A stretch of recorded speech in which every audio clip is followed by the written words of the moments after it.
यादिलक्ष्यम् एकं नित्यं विमलमचलं सर्वदी साक्षिभूतं भावातीतं त्रिगुणरहितं सद्गुरुं तं Namami.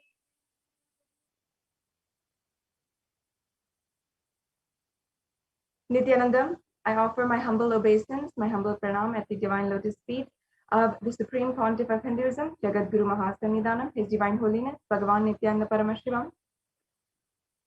And I'm welcoming all of the viewers who are joining us across the world in all of the different social media platforms. If you are joining us on Nithyananda TV, on Kailasa TV, and on Facebook, Instagram, Twitter, or YouTube, I welcome all of you and all of the celebrated Kailashians who are joining us from the Devalayas, Annalayas, the Gurukuls, the Goshalas, and all of the Jnanalayas as well across the world who are joining with us right now, as well as those of you who are blessed to be on the two-way video conferencing, the Nayana Diksha as well.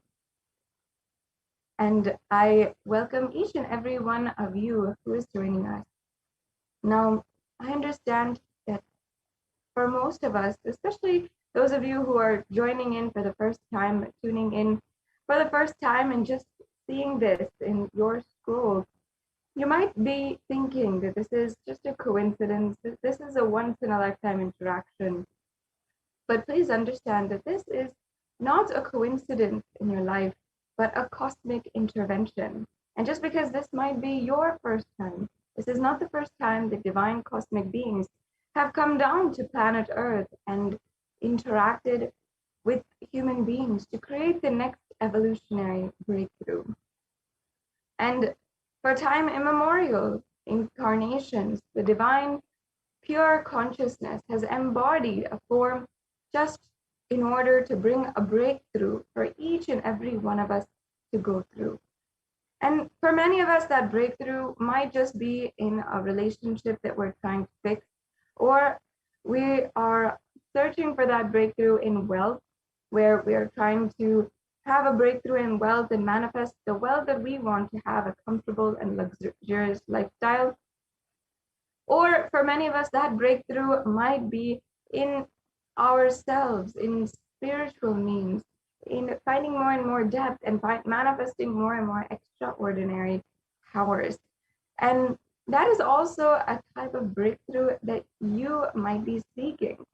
Now, for each and every one of you, this is the program that you can manifest the breakthrough that you want in your life, whatever it might be. The lasting transformation that breaks through all of the baggage that you've been carrying for not just 1 year or 2 years or even just this lifetime. It is the baggage that you've been carrying for lifetimes, from birth after birth, across birth. This is that baggage that you might be carrying, and which now simply you can drop and surrender and ultimately have the ultimate experience, Paramashivoham, at the feet of the divine. So welcome to this beautiful experience. You will be understanding the various different cosmic principles of Devi Parashakti, the divine cosmic mother, and you will also be learning, imbibing the different powerful cognitions which Devi Parashakti embodies and how to manifest that in your life, and how you can literally manifest, apply that in your lives and make it happen in your reality. Devi Parashakti is the embodiment of all compassion, and she is manifesting through the Nijavatara, the Supreme Pontiff of Hinduism, Jagat Guru Mahasannidhanam, His Divine Holiness, Bhagavan Nithyananda Paramashivam. And out of her love and compassion, she is answering our prayers and giving us our boons that we want, revealing our past, present, and future. And she is literally giving us the answers that we are seeking day in and day out. And sometimes even twice a day, coming and giving darshan and allowing us to seek refuge at her feet as we navigate our lives in these extremely dark and strenuous times. So, in this program, you'll be able to simply listen to the powerful cognitions and experience the transformation inside. And through the darshan and diksha, you'll be initiated also into manifesting the extraordinary shaktis. And in the end of this program, you'll be able to actually test that for yourself and start playing with the extraordinary powers. It's going to be a beautiful experience. And just to start out, to introduce you all, the first and foremost relationship that each and every one of us have is with the mother, the biological mother. Just through the umbilical cord, we always have a relationship with the mother, even if we may not know her even today. And the first person you often relate with is the mother. Even before you have the idea of relating or the idea of a relationship, you have the beginning of a relationship with your mother. And that is why, whether it comes to your life, the universe, others around you, it always boils back down to the relationship that you have with your mother. If your relationship with your mother is strenuous and negative, then you will always see that undercurrent being reflected in all of the relationships that you have in your life. If you feel that your relationship with your mother is loving and so sweet, then you'll also see that how that is the undercurrent of all your relationships in your life. And you'll be able to understand more and more about the relationship and the Devi Parashakti herself in this program today. The Vedic rishis literally understood the science of how to manifest and use this relationship with the mother, this bhava, the feeling, emotion, or aspect, in order to gear it towards super consciousness and higher living and higher ambition. And that is what is the Bhava Samadhi Darshan. During the Bhava Samadhi Darshan, you literally are attaining the oneness with the source through the Bhava of Devi, relating with the whole universe, the embodiment of the cosmos itself, in the beautiful relationship, in the Bhava of the mother, the cosmic mother. That is what is the Devi Bhava Samadhi Darshan. And it is so powerful that literally it has been shown through various methods of research that 1300% increase of your energy levels is actually possible. And the research has shown that 1300 level percent mitochondrial increase was there in cells in the biology level after the Kundalini awakening by the Supreme Pontiff of Hinduism in a 21-day program. So just one glimpse of that is what you will be able to receive today. And this also has shown to even reverse aging as well as heal many different chronic illnesses which modern day medicine is yet to catch up with. And today, during this program as well, you'll be able to ask any question directly at the feet of Devi Parashakti, and with her grace and her blessings, she will answer you and guide you personally in your life. And as well, we will be entering into the next segment, which is the extraordinary power demonstration. Before that, let us be introduced to who the Supreme Pontiff of Hinduism really is and what he has contributed to the world over the last 27 years of his public mission and the revival of the ancient enlightened Hindu civilizational nation Kailasa.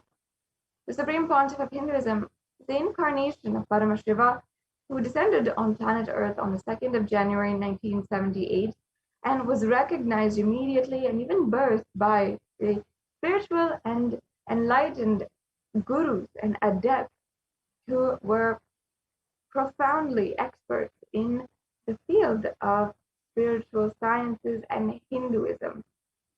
And today, the Supreme Pontiff of Hinduism has revealed the sciences of power manifestation as well as the lifestyle, and which is temple-based, and yoga as well. And the Supreme Pontiff of Hinduism is also ordained as the 233rd Guru Mahasannidhanam of the Tonde Mandalam Adinam, the ancient indigenous kingdom, which was the Kailashonata Shamala Pita, the Kanchi Kailasa Sarvagna Pita, and the Supreme Pontiff of Hinduism is the 293rd Guru Mahasannidhanam of the Kailashonata Shamala Pita Sarvagna Pita, or the Madurai Adinam. As well, the Supreme Pontiff of Hinduism is the incumbent emperor of the Surya Vamsa Surangi Samrajyam, and the Supreme Pontiff of Hinduism is as well the Mahamandaleshwar of the Mahanirvani Akada, which is a spiritual head of the oldest apex body of Hinduism. And the Supreme Pontiff of Hinduism as well is the 1008th Acharya Mahamandaleshwar of the Atal Akada, which is another esteemed and respected lead and leadership position in one of the oldest governing bodies of Hinduism. And the Supreme Pontiff of Hinduism as well is the 23rd Guru Mahasannidhanam of the Dharma Mukti Swaragapuram Agninam, and the Supreme Pontiff of Hinduism as well is the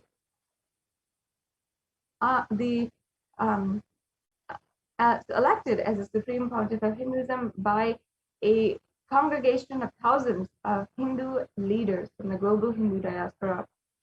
And the Supreme Pontiff of Hinduism is today known all over the world for being a commentator on the Hindu scriptures such as the Bhagavad Gita, the Upanishads, the Shiva Sutras, the Brahma Sutras, the Yoga Sutras, the Jain Sutras, the Ashtavakra Gita, and I can go on and on listing. As well, the Supreme Pontiff of Hinduism has revived over 100 Sarvajnapitas and authored over 300 books with in 3 languages, mainly English, Tamil, and Sanskrit, which have been further translated to 50 other languages and have been distributed across the world, enriching more than 1 billion people across the world digitally. And the Supreme Pontiff of Hinduism as well has revived the 108 Hindu sampradayas or lineages, such as the Rudras and Rudrakanyas, the Rishis and Rishikas, the Bhairavas and Bhairavis, and many more. As well, the Supreme Pontiff of Hinduism has established the Kailasas Nithyananda Hindu University, which is the world's largest Hindu university with satellite campuses in more than 150 countries. And the Supreme Pontiff of Hinduism as well has today been recognized for the immense amount of work that the Supreme Pontiff of Hinduism has been doing in order to eliminate violence against women by the United Nations, and as well has been recognized for the immense amount of work and the solutions that Supreme Pontiff of Hinduism is reviving towards solving the COVID-19 pandemic internationally. This brings us to a conclusion of this introduction to today's program. In the next segment, we will be entering into the demonstration of extraordinary Shaktis by the Balasans of Nithyananda Gurukul. Now, let us now enter into that segment in today's program after a very quick break.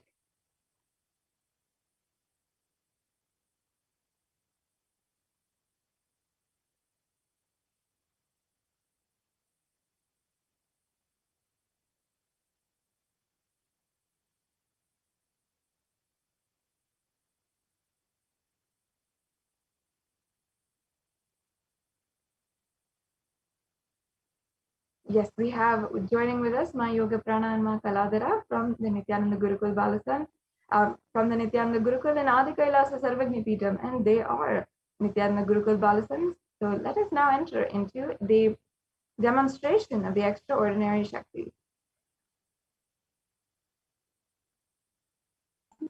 Yes, thank you so much, Maniti Sadashiva Nithyananda, for that beautiful introduction to this program.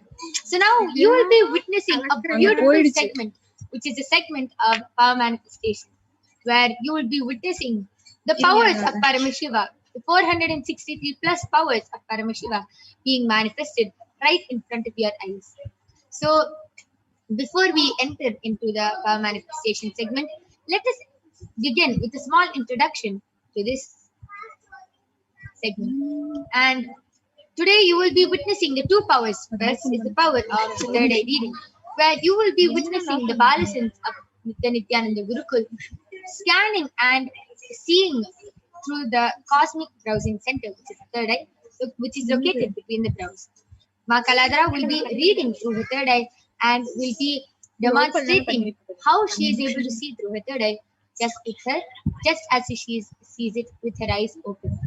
The next power you will be witnessing is the power of body scanning, where one awakens the ability to scan illnesses, diseases, medically diagnosed issues, and even reveal the root causes of the problem and along with the solution.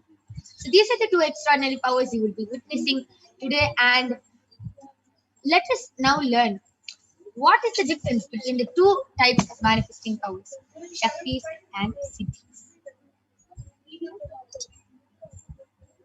Shaktis are the powers which manifest from a deep feeling connection with the divine and with high integrity towards the Guru.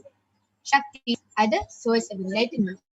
Siddhis manifest from intense tapas or penance for enlightenment. Siddhis are on the path of enlightenment. Shaktis express through ordinary human beings in an extraordinary way, and Shaktis are permanent, whereas Siddhis are not permanent and they may divert you from enlightenment. I request the next slide to be projected.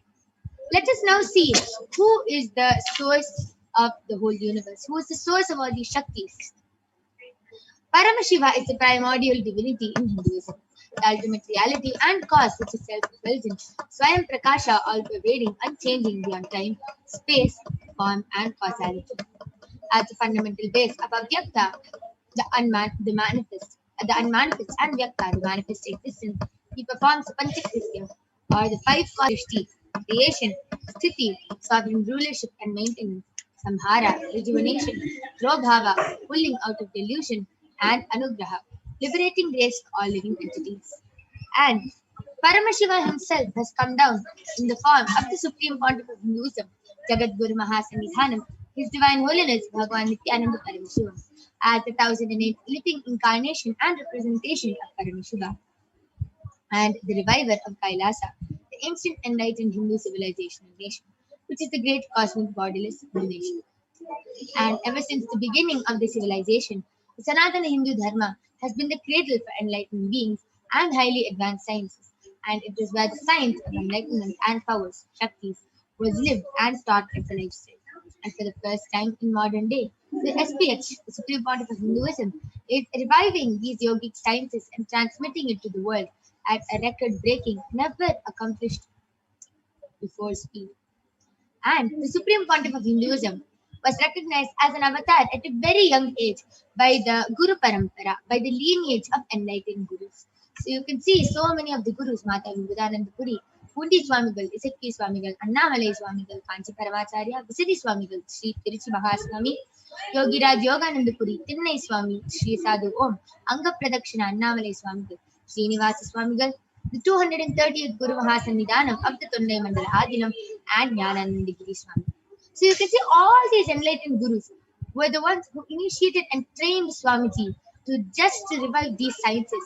So all of us can manifest the science of power manifestation from the disciplines of Vedanta, Tantra, Sri Vidya, Yoga, Yogic powers, Mantra Shastra, Siddha Vidya, the science of Aushadha, Advaita, Bhakti Yoga, Paramashiva Jnana, and Paramashiva Vijnana. So how do we awaken these divine Shaktis in us? Okay, so Swamiji was initiated in everything. How do we manifest these powers? We are normal human beings. All of you might be having that question. Every ultimate truth, Jnana, mapped into your consciousness, Prajna, manifests as a power and a possibility of every being. Prajnana. So when that every ultimate truth, powerful cognition gets mapped into your consciousness, you manifest that powerful cognition and as a power and a possibility for all of us. So let us now see how Diksha is the direct transfer of spiritual.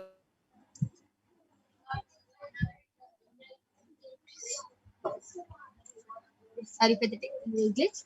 Let us now see how the science of initiation works.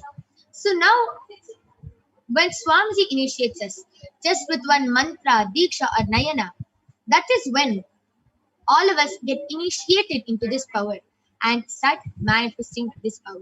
So let us now see how it works and how the power of initiation is explained.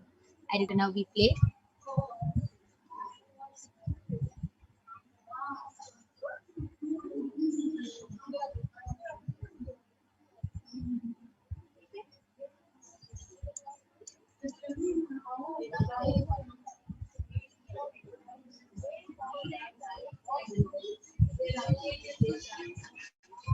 Enlightened being through look, word, The video to be played. or touch. The traditional Vedic book Navaratneshwara states, Sarvasamapi dikshanam muktihi phalamakhanditam avirodhat bhavantyeva prasangyastu bhuktayah. The main benefit of all initiations is moksha, enlightenment. As a side effect, health, wealth, leadership, and well-being happen. And in Rudrayamala Tantra, Shiva says, Devi Diksha Vihinasya na siddhihi na cha sadgatihi tasmat sarva prayatnena guruna dikshito bhavet. The one who is not initiated does not attain liberation nor a better future. So by all efforts, one should get initiated by Guru. What is the science of initiation? Neuroscience has proved that the process of initiation floods the brain with energy. This is the superconscious energy of Kundalini, our own highest inner potential energy. As the Kundalini flows from the thalamus to the cortex, it sets up a powerful energy loop within the brain, which awakens the latent non-mechanical parts which we have never used before. With increasing levels of coherence, the whole brain comes alive, turning into a superconductor of conscious energies that heal, empower, transform our lives, bliss and fulfillment. Initiation creates high awareness, visualization, creativity. It also slows the aging process and improves the immune system. Kundalini awakening, healing experience, levitation, teleportation, materialization. Experience the power of initiation through a range of exclusive programs conducted at the ashram. Nithyananda Dhyanapitham, Nithyananda Nagar, Birdi, Bengaluru. Contact 97422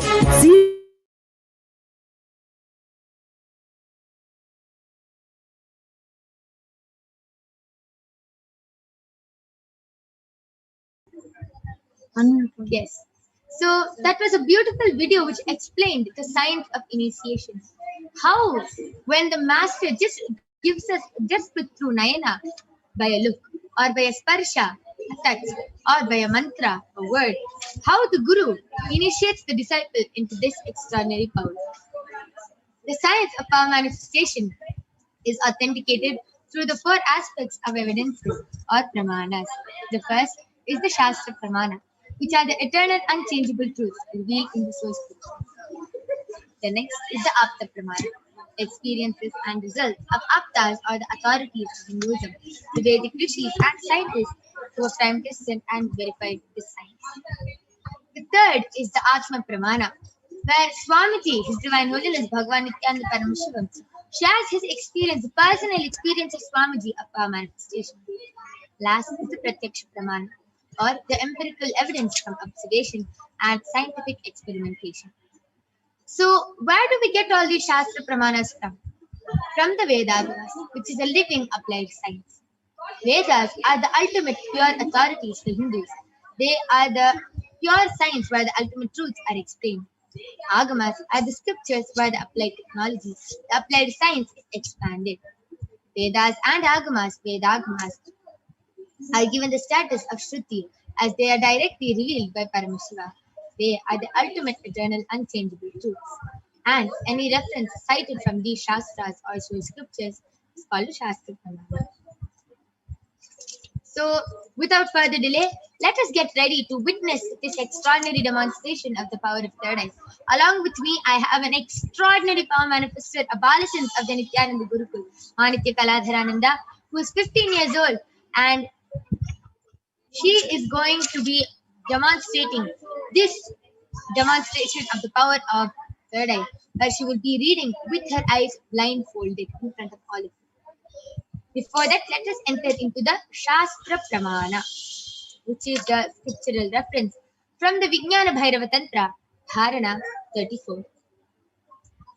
Kapalantarmanonyasa Tishtanmilitalochanaha Kramena Manasodaryat Lakshaye Lakshyamuttamam. Bhagavan Paramashiva says, by fixing the mind on the inner space within the crown center and sitting stably without any movement, having the eyes closed in succession, by that stability of the mind and inner space, through the power of the third eye, one directly sees the ultimate goal by having the vision beyond the sight that reveals any object or place, attaining the space of oneness with the source Paramashiva. The next is the Apta Pramana, where Bhagavan Krishna initiates Arjuna into the power of third eye. And in the 11th chapter of the Srimad Bhagavad Gita, Arjuna beautifully narrates the complete cosmic form of Bhagavan Sri Krishna. So let us see how Bhagavan Krishna initiates Arjuna into the power of third eye. In the 11th chapter, verse 3. न तु मां शक्यसे द्रष्टुम् अनेनैव स्वचक्षुषा दिव्यं ददामि ते चक्षुः पश्य मे योगमैश्वरम्. Bhagavan Krishna says to Arjuna, but you cannot see my cosmic form with these physical eyes of yours. Therefore I grant you the divine third eye. Behold my cosmic opulence. So beautiful how just as Bhagavan Krishna initiated Arjuna into the power of third eye, Swamiji has initiated the Balasants into the power of third eye, and the Balasants in this day, in this modern day, are able to manifest this extraordinary Shakti. So let us now move on to the Atma Pramana, where His Divine Holiness Swamiji himself has shared his experience of how he was able to manifest this extraordinary. Inside and outside broke. The first experience is that I was able to see everything around me, above me, the whole 360 degree, 10 direction, below me, everything. I realized not only I was able to see, I was able to feel, experience. I felt that the skin of the stone on rock on which I was sitting and the skin of this body both carry me equally. In both I exist equally. The setting sun, rising moon, the whole Arunachala hill, all the plants, bush, shrubs, trees, everything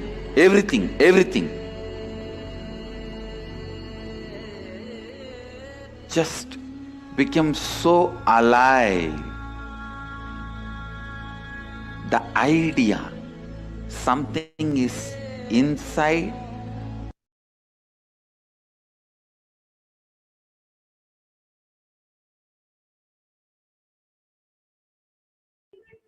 yes, with that beautiful sharing from Swamiji himself, let us now move on to the Pratyaksha Pramana. So the study measures compare the metabolic cell activity of the brain in the conscious and meditative state of the third eye using the positron emission tomography, the PET. So when Swamiji is doing daily activities, high activity is measured in the brain where the third eye is located, and when Swamiji is in the deep state of Samadhi, only the third eye region is active and almost 90% of the rest of the brain is at peace. So without further delay, let us get ready to witness this extraordinary Sakshi Pramana. How Ma Kaladra is able to manifest this power of third eye, let us witness. Now, I request all of you to go ahead and start posting your comments in the Kailasa's HDH Nithyananda YouTube channel, and we will also be reading comments from the Kailasa's SPH JDM Bhagwan Nithyananda Paramashivam Facebook page. So I request the slides to stop being shared now. Along with me, I have a medically certified IBAN. In front is a complete opaque sheet, whereas behind is a thick sponge. You can see that there is no gap between the sponge and the opaque sheet. There is no light entering into the IBAN. You can see all sides. And there is a strap which comfortably straps the eyeband to Ma Kaladra's head. This is the eyeband which we'll be placing on Ma Kaladra's eyes, and it is a medically certified eyeband tested by one of the top 10 hospitals of India, and it is completely proven that just even with your eyes open inside this eyeband, there is no possible way of light entering. And you can see Ma Kaladra has no wires on her. I request you to turn to the right, left, up, down. So she has no mic, no wires, nothing with her, and this is a completely foolproof power. So you can see again, I'm showing the eyeband up close.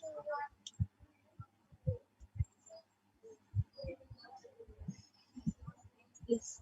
Now I'm opening the strap in front of all of you and placing the eyeband on her neck.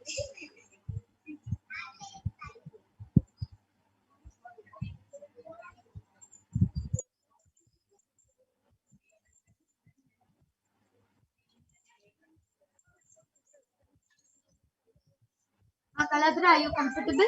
Could you adjust the eyeband to the middle of my own hand? Now are you comfortable? Yes. Yes. So I request you to turn to your right.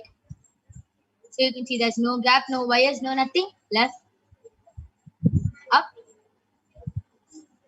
And you can, all of you can see how there's no gap between the eyeband, Ma Kaladra's nose and her eyes. There's no gap at all. The sponge is completely covering.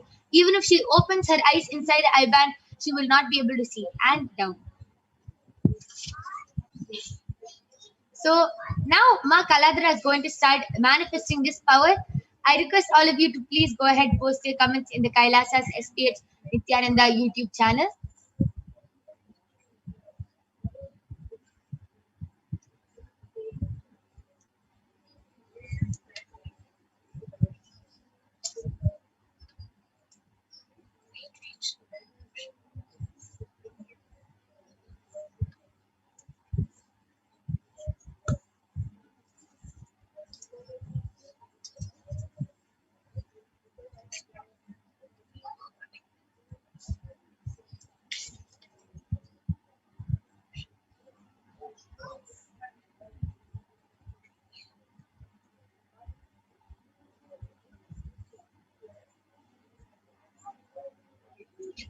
I request all of you to be patient with us. We're opening the YouTube comments.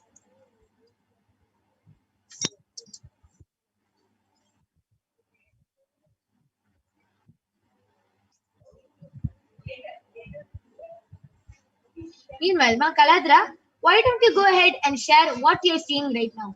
Are you able to see what is happening in front of you? Are you able to see how you see with your eyes open? What are you seeing? I'm seeing this. Currently, I'm seeing the screen like how I would see with my two eyes. So the comments are being registered, not yet.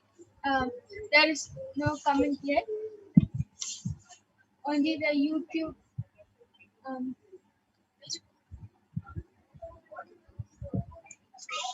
Only the YouTube logo.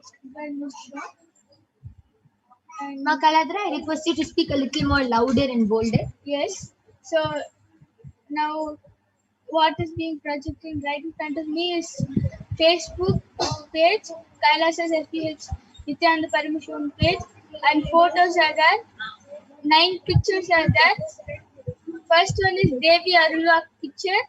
Second picture which is being shown is one old man's picture, old Tata's picture. It is in a like it is made into a frame kind of thing. And the next picture has 3 of Devi Arulak picture with under it says Parashakti Akashic reading, and then it's Swami Satsang picture, and then it is again Swami Satsang picture, all 3.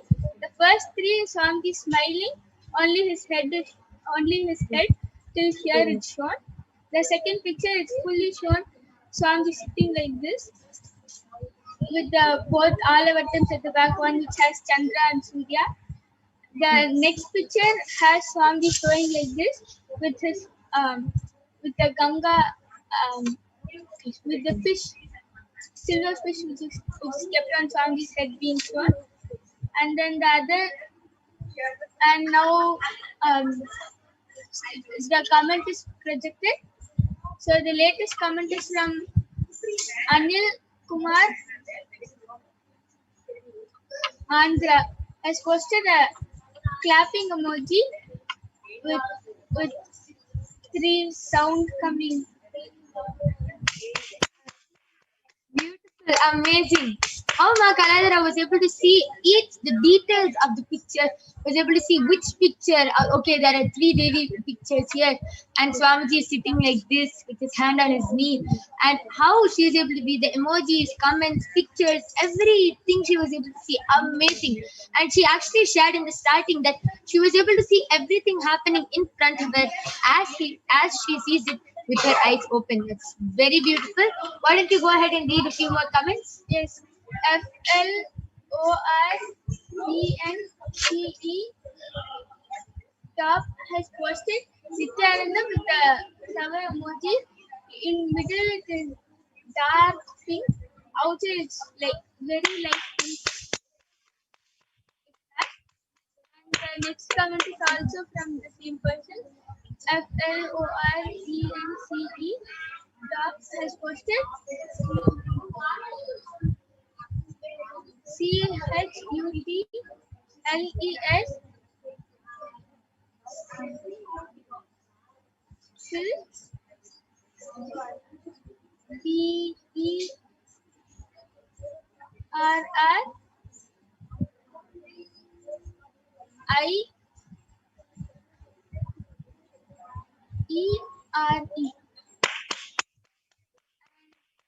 Beautiful. That was actually in another language. I think it's in it's in French, and it was actually in another language, and it was in English letters. And Ma Kaladara was able to see that and read through her third eye. Amazing, very beautiful. That was an amazing demonstration of the power of third eye. Now, all of you saw how Ma Kaladara read with her eyes blindfolded, and how she was able to read just with one initiation. Have you been doing 50 years of tapas, Ma Kaladara? No. Okay, no penance, no nothing. Just one touch, one initiation from Swamiji, and she is able to manifest this power. Don't think it's only possible for her. All of you can also manifest these extraordinary Shaktis. Just stay tuned for the upcoming guided power manifestation session after the Devi Parashakti Akashic readings, and then all of you will also be able to manifest this power.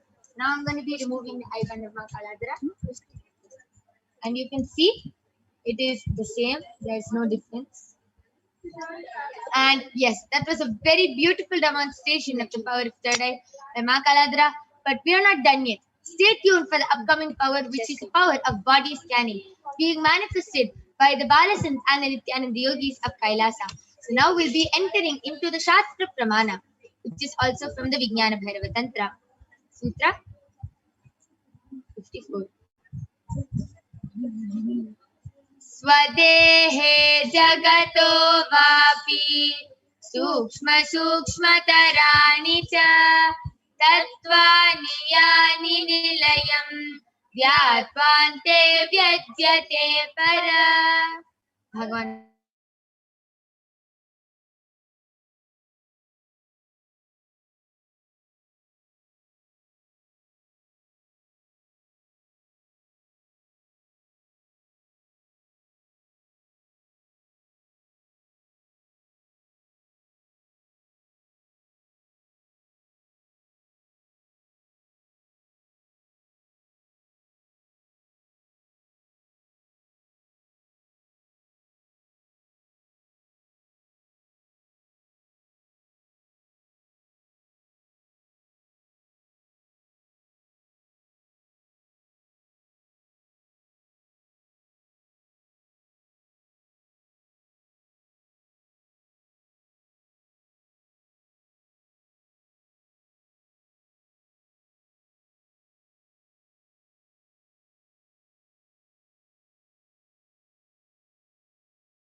Nithyananda Paramashivoham.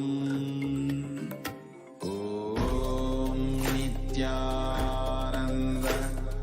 Paramashivoham. Om Nithyananda Paramashivoham. Om Nithyananda Paramashivoham. Om Nithyananda Paramashivoham. What I mean by the word e-Kailasa, listen intensely. Enlightenment ecosystem, literally enlightenment itself, in your own home, wherever you are. If you cannot come to Kailasa, it's okay. Kailasa can come to you. Kailasa coming to you is e-Kailasa.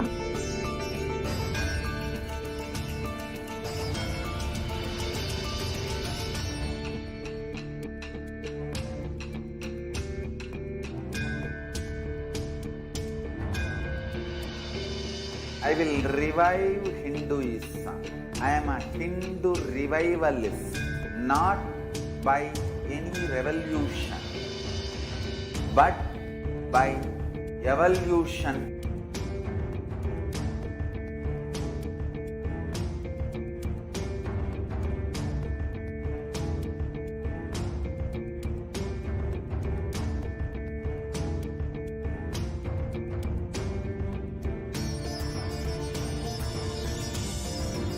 And setting model community.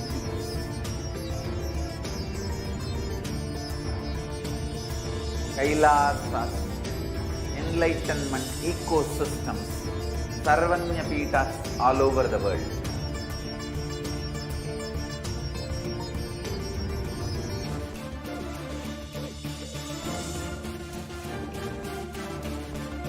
All powerful cognition, knowledge, only when you live, power manifestation and possibilities manifestation happens.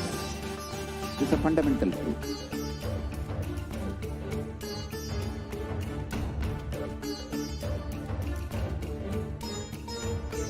Hinduism cannot live exclusively as one sampradaya. No.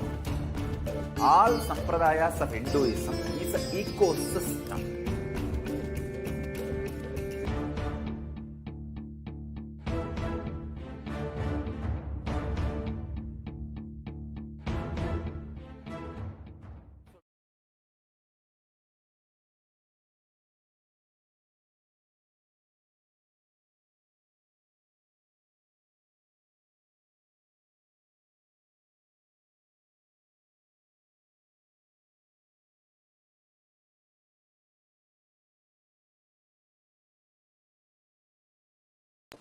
Yes.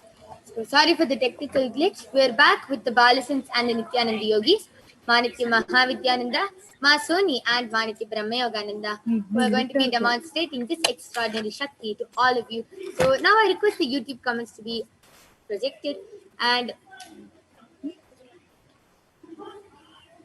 all of you can go ahead, post your comments in the Kailasas SPH Nithyananda YouTube channel and the Kailasas SPH JDM Bhagwan Nithyananda Paramashivam Facebook channel, and Ma Brahmayoga, Ma Soni, and Ma Mahavidya are going to be doing the live body scanning for all of you.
Yes, we're seeing a lot of comments on the Facebook Kailasa's SPH Radium Bhagwan Nithyananda Paramashivam Facebook page.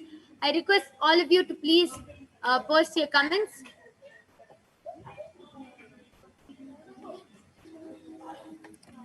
I request everyone, whoever wants a body scanning, whoever is requesting for a body scanning, can go ahead and post their comments in the Kailasa's SPH Stadium Bhagwan Nithyananda Paramashivam Facebook page or the SPH Kailasa's SPH Nithyananda YouTube channel, and we will be reading out your comments and doing a live body scanning for all of you.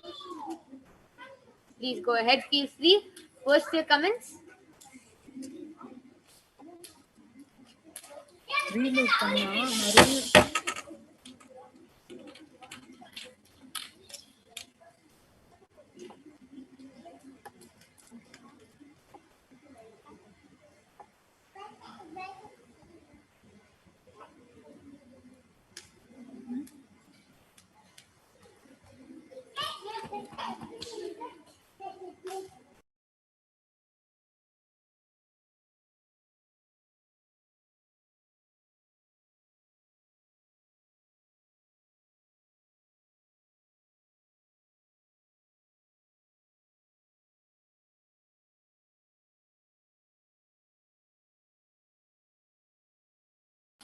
Yes. So due to a few technical glitches we are facing, we are going to be concluding this power manifestation segment now. We complete for all the inconvenience which is caused, and anyone who would like a body scanning, please get your family members and friends and come back tomorrow, as the Balasins and the Nityananda Yogis will definitely be coming back tomorrow at 4 a.m., 2 a.m. IST and 4 p.m. IST, and you can get a live body scanning done by them tomorrow also and every day at these timings. So we'll be concluding this session now. Please stay tuned for the upcoming segments, where you will be learning about who is Devi Parashakti, what are the Akashic readings, and much more. We thank all of you for joining us. We complete for the inconvenience. Thank you, Nithyanandan.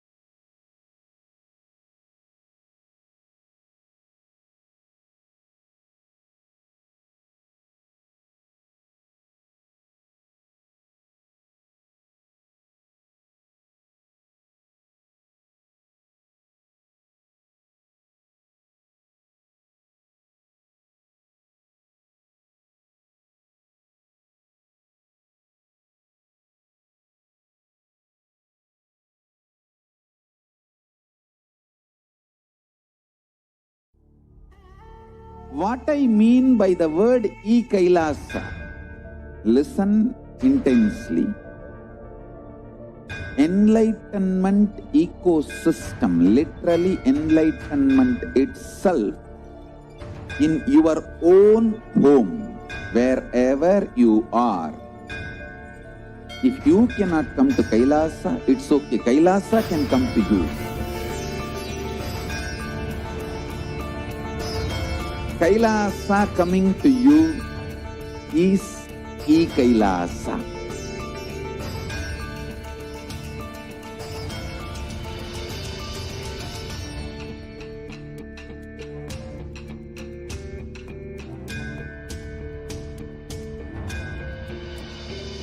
I will revive Hinduism.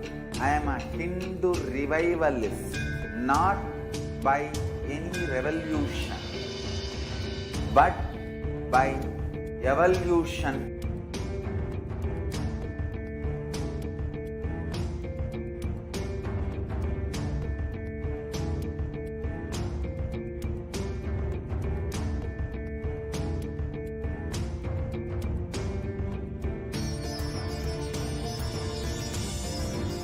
And setting model communities.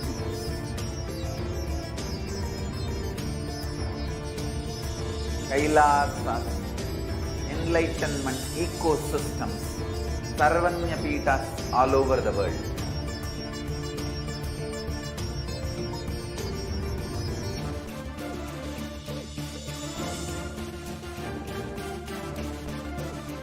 all powerful cognition, knowledge. Only when you live, power manifestation and possibilities manifestation happens. This is a fundamental truth.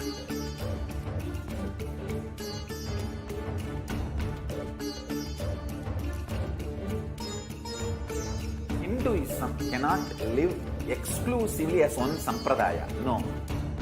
All sampradayas of Hinduism is an ecosystem.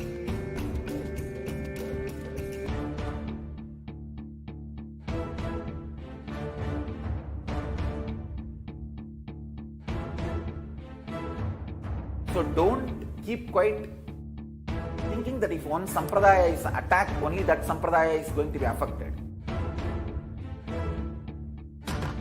All of us are ecosystem.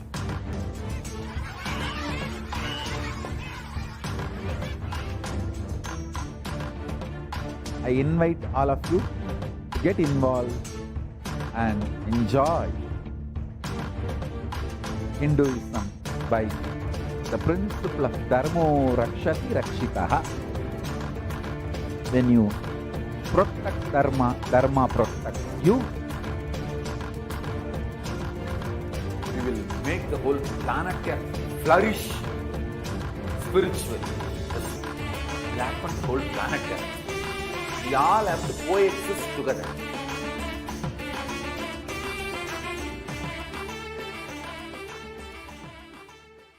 Just be alive for next 3 years. Don't die within next 3 years.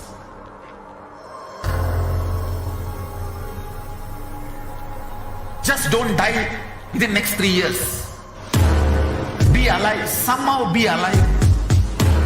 I'm working sincerely. I will reach you somehow. Somehow I will reach you. It's my commitment to humanity.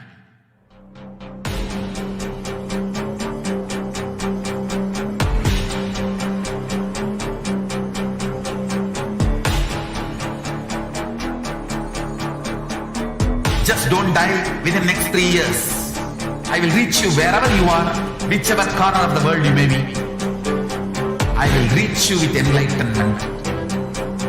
You manifesting the space, state, powers, being, Paramashivoham. It is possible, and it is possible for you.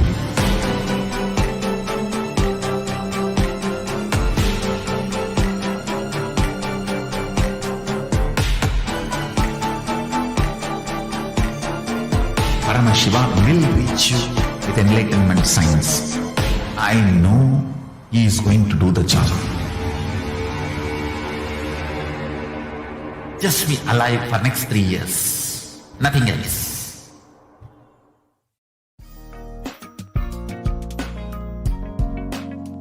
We get you health. We get you ability to build beautiful relationships in your life. We get you direct spiritual support, and we make sure you become wealthy.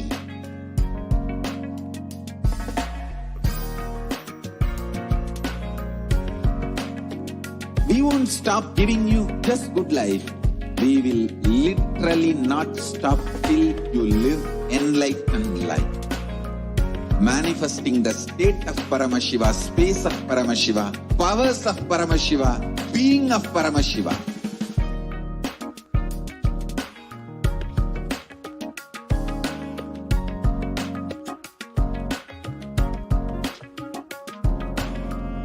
Whole world should become e-Kailashians. I want the whole world to know Hindus have something great to contribute to the world.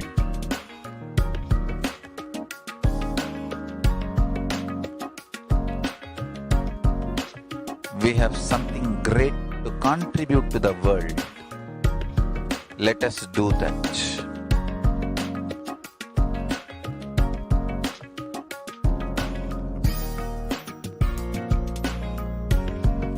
E-Kailasa is proper customized spiritual service helping you to identify your root patterns of suffering. We have perfected the science of helping every individual from every cultural, religious, nationality background.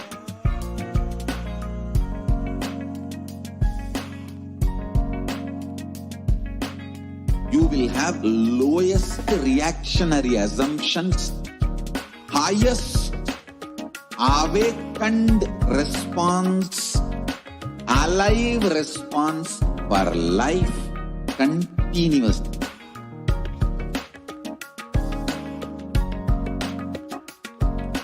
E-Kailasa is enlightenment ecosystem, literally enlightenment itself in your own home, wherever you are. Proper customized spiritual service helping you to complete with your life negativity. Withdrawal from life, self-hatred, self-denial, self-doubt, so much of tiredness, laziness, we can. Nithyananda, everyone.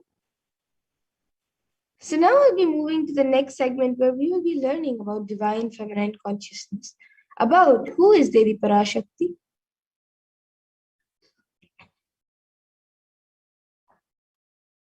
So we will be first looking at the Dhyana Shloka of Devi Parashakti, which comes from the Lalita Sahasranamam. Sindhuraruna vigraham trinayana manikya mauli spurate taranayaka shekharam smitamukhi mapina vakshoruham panibhyam alipurna ratna chashakam raktotpalam viprathim saumyam ratnagadasta rakta charanam dhyayet paramambika.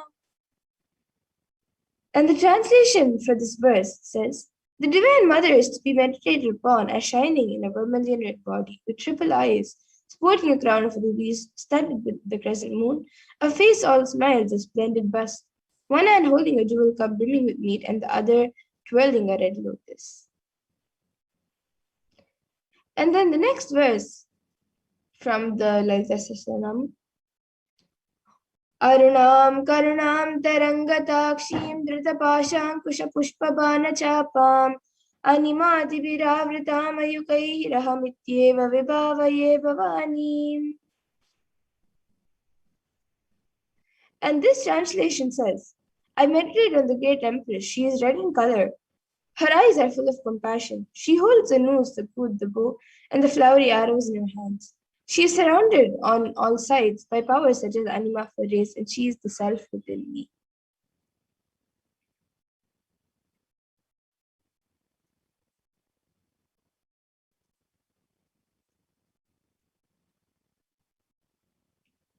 Yes, we can go to the next slide.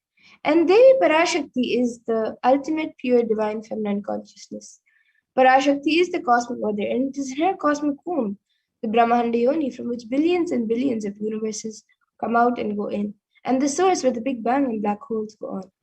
Parashakti is the source Shakti, source energy, source power, from which all of us came, in which all of us are in even now, and which all of us are going to merge.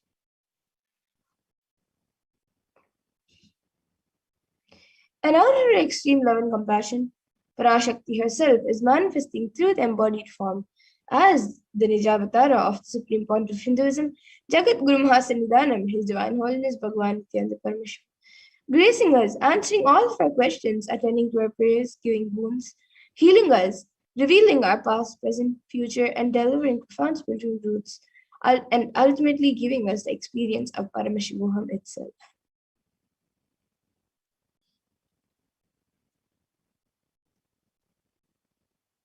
And in the words of Devi Parashakti herself, raising as Omkara, expressing as Vedas and Agamas, blossomed as Shrimkara, filled as Parashorasi, living in 40 triangles, the Kailasha Swami, who is in Kailasha Shri Parachintamani, Parashorasi, sitting as part of Paramashiva, Parameshwari, who rules the world, Paramashakti, Manonmani, Meenakshi, as Nithyananda took Nijavatara here to give good boon to everyone, to bestow all goodness.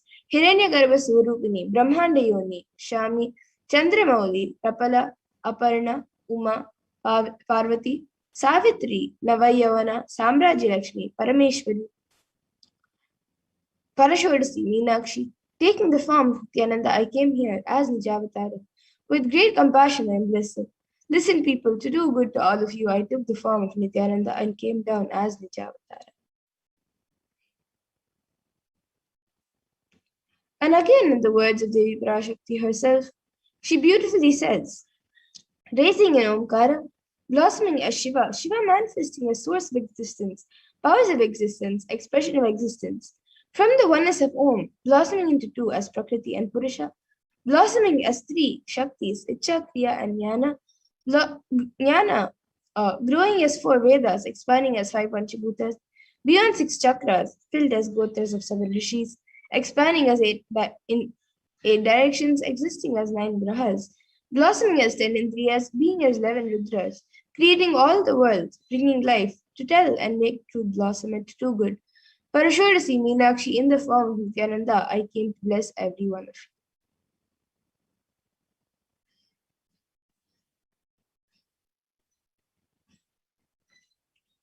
And how can you receive Devi Parashakti? So literally you are seeing Paramashivan Parashakti at that moment. She is there on your screen. So always receive a very traditionally. You can keep two betel leaves, one banana, one betel nut, and a coin in front of the screen as you watch Devi Parashakti. And for those of you who don't know, a coin is actually considered the traditional dakshina in the Hindu tradition. It can be the lowest value. It can be even just a paise. And in the US, it can even be just a cent. Swamiji says, I'm not trying to monetize. Just keep even a cent is okay. So for 100 days, if you have darshan, it'll add up to $1. In India, even one paise is okay. And you can offer that to Devi Parashakti. And once the darshan is over, you can eat the banana, the betel leaf, and betel nut, taking it as prasadam immediately. And the coins that you collect, you can send it to the LA temple for the further procedures and further procedures. And many of you might be wondering how is betel leaf and betel nut may benefit you. Swamiji says this betel leaf and betel nut may look too small, but in a few days you will see how much it adds to your sentiment that really she is there. You will not take the Devi Darshan for granted. Rituals will break your monotonous unconscious mentality and lifestyle, and remind you and raise you to the powerful cognition. It will break your unconscious behavior. And now all of you can see how you can set up your tambulam. You can set up the betel leaf, the betel nut, the banana, and the coins on a plate. These are the four main items which is kept as part of a tambulam.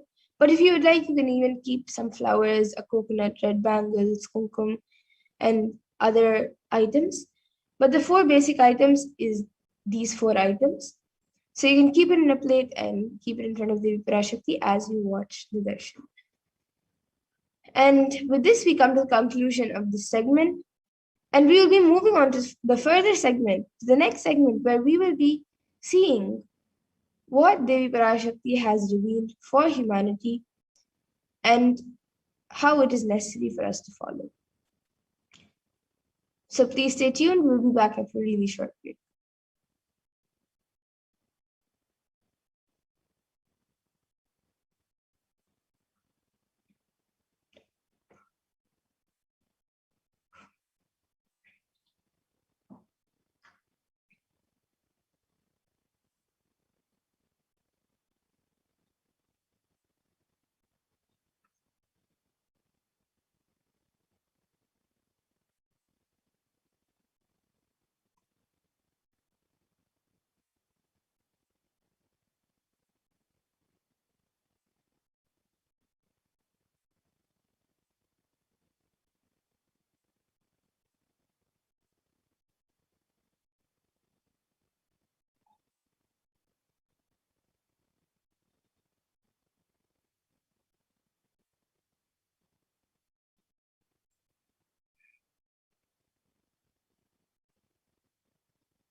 What I mean by the word e-Kailasa, listen intensely. Enlightenment ecosystem, literally enlightenment itself, in your own home, wherever you are. If you cannot come to Kailasa, it's okay. Kailasa can come to you. Kailasa coming to you is e-Kailasa.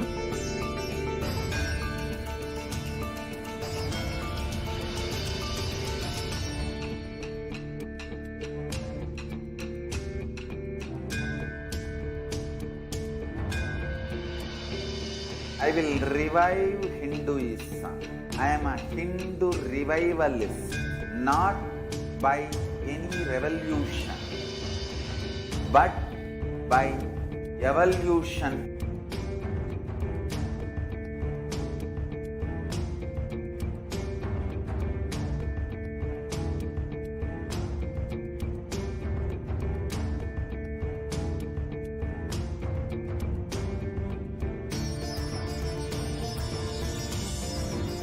And setting model community.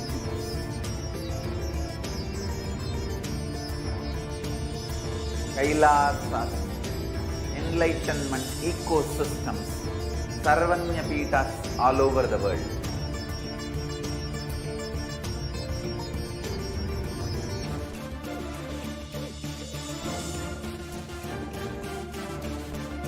All powerful cognition, knowledge, only when you live, power manifestation and possibilities manifestation happens. It's a fundamental truth.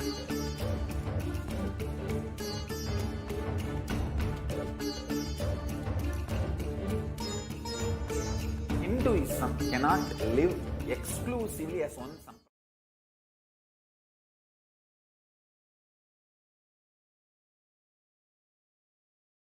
What I mean by the word e-Kailasa, listen intensely. Enlightenment ecosystem, literally enlightenment itself, in your own home, wherever you are. If you cannot come to Kailasa, it's okay. Kailasa can come to you. Kailasa coming to you is e-Kailasa.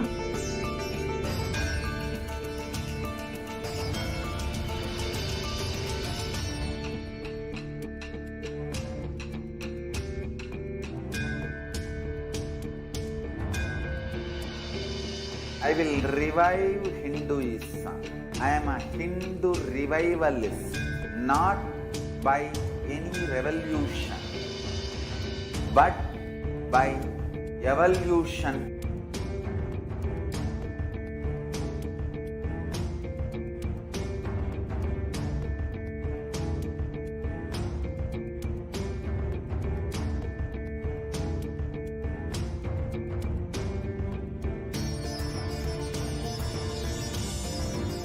And setting model community.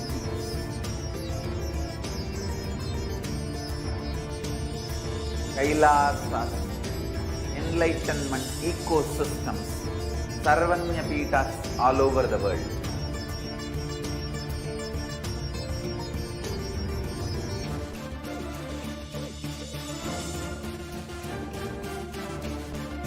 All powerful cognition, knowledge, only when you live, power manifestation and possibilities manifestation happens. It's a fundamental truth.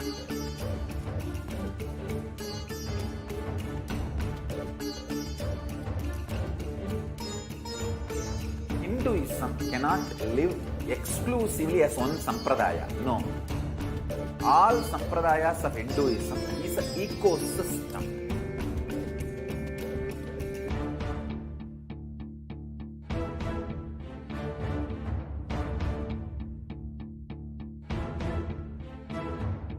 So don't keep quiet. think that if one sampradaya is attacked, only that sampradaya is going to be affected. All of us are ecosystem.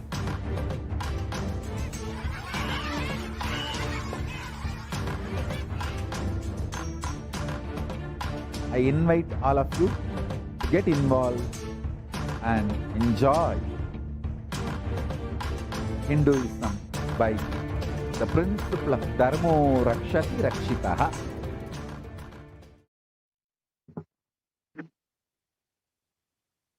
Nithyanandam, welcome back, dear viewers. Now we will be entering into the next segment where we will understand some of the revelations made by Devi Parashakti. Over the past several months, Devi has been guiding us, blessing us, and answering all of our prayers.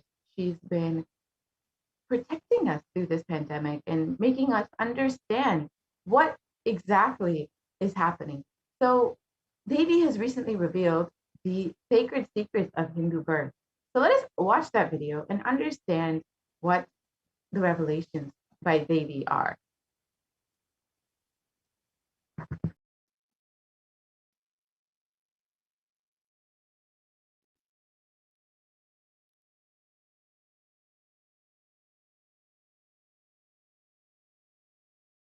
நன்றாய் கேட்டுக்கொள், உன் கேள்விக்கு உன்மூலமாய் உலகெங்கும் இருக்கும் இந்துக்கள் எல்லோர்க்கும் அளிக்கின்றேன் உத்திரம். கேட்டு வாழ்ந்தால் உங்கள் வாழ்க்கை பத்திரம். நன்றாய் கேளுங்கள். பிறப்பின் ரகசியத்தை பிறப்பிலா பெருமை உடைய பரமேஸ்வரி சொல்லுகின்றேன் கேளுங்கள். அண்டஜம், யோனிஜம், ஜலஜம், பீஜம் எனும் 4 விதமான பிறவிகளில் 84,000 யோனிகளில் பிறக்கும் பிறப்புகளிலேயே பெருமை வாய்ந்ததும் உத்தமமானதும் மனித பிறவி. அந்த மனித பிறவியிலும் பலமுறை பிறந்து உழன்று அரசியல், பொருளாதாரம், சுகபோகம், தர்மம், அர்த்தம், காமம் எனும் ஆசைகள், துக்கங்கள், அச்சங்கள் அனைத்திலும் அழன்று உழன்று இனி வேண்டாம் இப்பிறவி, வேண்டுவது மோட்சமே என்று முடிவெடுத்தோர்க்கு மட்டுமே ஹிந்து மத யோனிஜம், ஹிந்து பெற்றோர் சனாதன ஹிந்து தர்ம மனித பிறவி உத்தமோத்தமம். இந்த உத்தமோத்தம பிறவி எடுத்த எல்லோருக்கும் ஜீவன் முக்த விஞ்ஞானத்தையும் சனாதன தர்மத்தையும் காக்கின்ற கடமையும் உண்டு. அதனால் வருகின்ற நன்மையெல்லாம் அனுபவிக்கும் உரிமையும் உண்டு. இந்த கடமையை செய்வோம் என்று சத்தியம் செய்ததனால்தான் அந்த உரிமை அளிக்கப்பட்டது. பூமிக்கு வந்தபின் மனம் மயங்கி மதிமயங்கி சனாதன தர்மம் காக்க மறந்ததனால் மாயை அவர்கள் உயிரை பறிக்கின்றாள். நன்றாய் புரிந்து கொள்ளுங்கள். உயிரை கொடுத்தாலும் தர்மத்தை காப்போம் என்று உறுதி எடுத்தவர்க்கே சனாதன ஹிந்து தர்ம யோனிஜம் அளிக்கின்றேன் யான். உடல் பெற்ற பிறகு ஊழிப் பெருவலியால் ஆசை அச்சங்களை உதறவிடாது, உதறியும் விடாது சனாதன ஹிந்து தர்மம் காக்க மறந்தோரை உயிர் வாழத் தகுதியில்லாதவர் பட்டியலில் உடனடியாய் மாயை சேர்க்கின்றாள். அதனால் ராட்சசர்களும் அசுரர்களும் தானாகவே இவர்கள் உயிரை எடுக்கின்றார். நன்றாய் புரிந்து கொள்ளுங்கள். உயிரை கொடுத்தாலும் தர்மம் காப்போம் என்று நிற்பவர்க்கு நிலைத்திடும் வீரஸ்வர்க்கமும் கைலாச பதவியும், எக்காரணம் கொண்டும் தர்மம் காக்க மறந்த உத்தமோத்தம ஜனனமான சனாதன ஹிந்து ஜனனம் பெற்ற மக்களுக்கு இல்லை வேறு கதி. சனாதன ஹிந்து தர்ம மனித ஜனனம் உத்தமோத்தம மனித ஜனனம். உங்கள் உரிமை உலகில் அதிகம், உங்களுக்கு கடமையும் உலகில் பெரிது. தர்மம் காத்தாலே கடமை, தர்மம் காக்காதார்க்கு உயிர் வாழும் உரிமை இல்லை.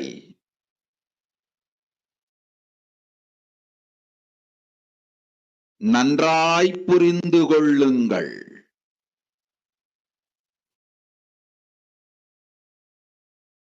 உத்தமோத்தம பிறவியான சனாதன ஹிந்து தர்ம பிறவி எடுத்த எல்லோரும் புரிந்து கொள்ளுங்கள். உங்கள் வாழ்வின் முதற்கடமை தர்மம் காத்தல். தர்மம் காக்க தர்மம் உங்களை காக்கும். சனாதன ஹிந்து தர்மம் காக்க மறந்திட்டால் வாழும் உரிமையை நீங்கள் இழந்து விடுகின்றீர்கள். அதற்கு மேல் வாழ்ந்தென்ன அழிந்தென்ன? பூமிக்கு பாரம் குறையட்டும் என்று அசுரர்களும் ராட்சதர்களும் உங்களை உண்டு தீர்க்கின்றார்கள். அதையும் மாயை கண்டு சும்மாவிருப்பாள். பிரபஞ்ச ரகசியத்தை, பிறவியின் ரகசியத்தை உலகிற்கெல்லாம் உத்தரமாய் சொல்லிவிட்டேன். புரிந்து வாழ்வில் நடந்து உயிரை பத்திரமாய் பார்த்துக் கொள்ளுங்கள். அன்னை சொல்லும் அருள் சத்தியம் இது. ஓம் ஓம் ஓம். So let us understand Devi's revelations translated into English. Listen, Andajam, Yonijam, Jalajam, Bijam, like this in 4 types of birth, in 84 lakh yonis. In all these births, the most greatest birth of them all is human birth.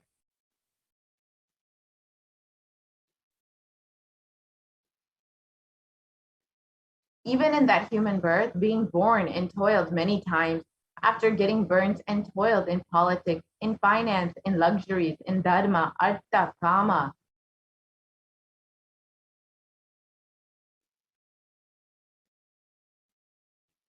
And those who decide of not wanting this birth, wanting only moksha, only those will have Hindu dharma yonijam, the Sanatana Hindu dharma yonijam of being born to Hindu parents.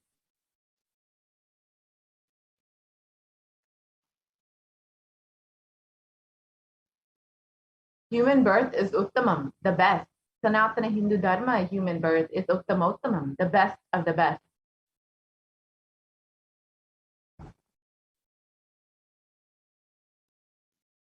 Everyone who took this Uttamottama birth has the responsibility of protecting the science of living enlightenment and Sanatana Dharma.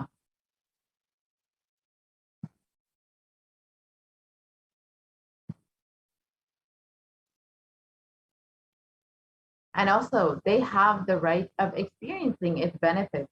This right was given to them because of their commitment given by them to do this responsibility.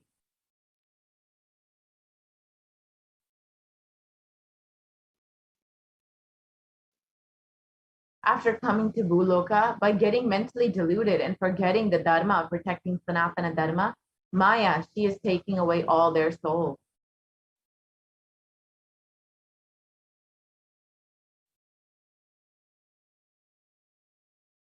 Understand carefully. I am giving the Sanatana Hindu Dharma Yonijam only for those who gave the commitment of protecting Sanatana Dharma, even by giving their life.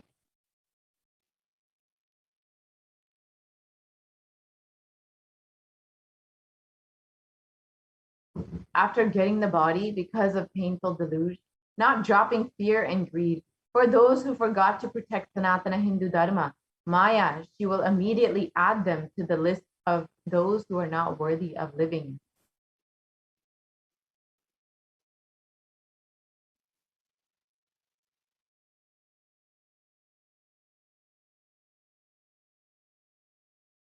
Therefore, Rakshasas and Asuras are automatically taking away their life.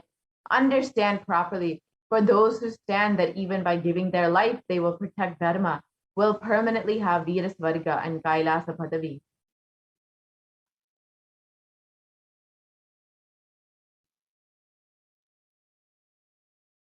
For any reason, people who forgot to protect Dharma, having the Uttamottama birth of Sanatana Hindu Dharma birth, there is no other way for them.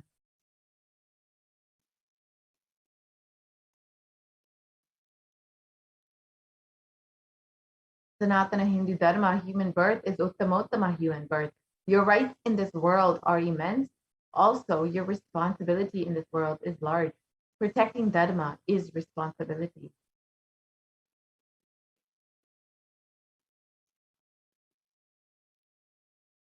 Those who do not protect Dharma, they do not have the right to live.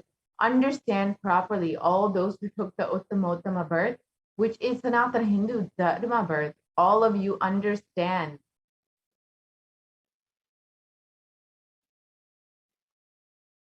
The first responsibility of your life is protecting Dharma.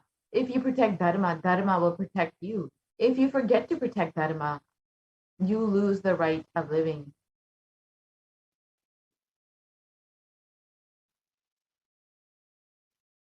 After that, what bothers whether you live or get destroyed?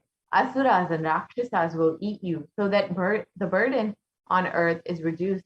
Seeing that, Maya, she will keep quiet.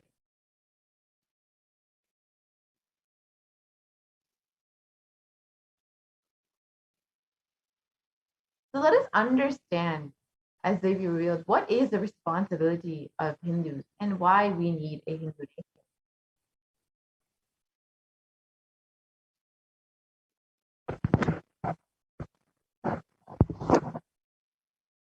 Hinduism represents the world's most ancient yet progressive indigenous spiritual tradition.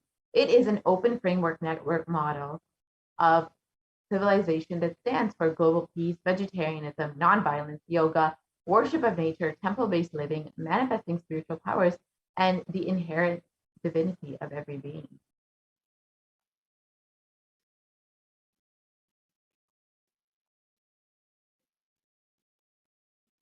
The Hindu nations were ecosystems where more and more enlightened beings could be produced so that enlightened civilization could be kept alive and its great gifts shared with the world.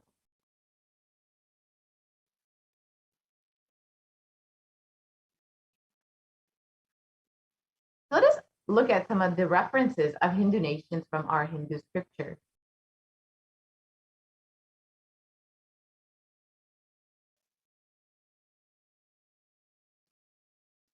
The Hindu nation ruled by Rama, Bhagavan Rama, was the Ramarajya, and that was described in the Valmiki Ramayana. There were no widows to lament, nor was there any danger from wild animals, nor any fear born of diseases. The world was bereft of thieves and robberies. No one felt worthless, nor did old people perform obsequies concerning youngsters. Every creature felt pleased. Everyone was intent on virtue, turning their eyes towards Rama alone. Creatures did not kill one another.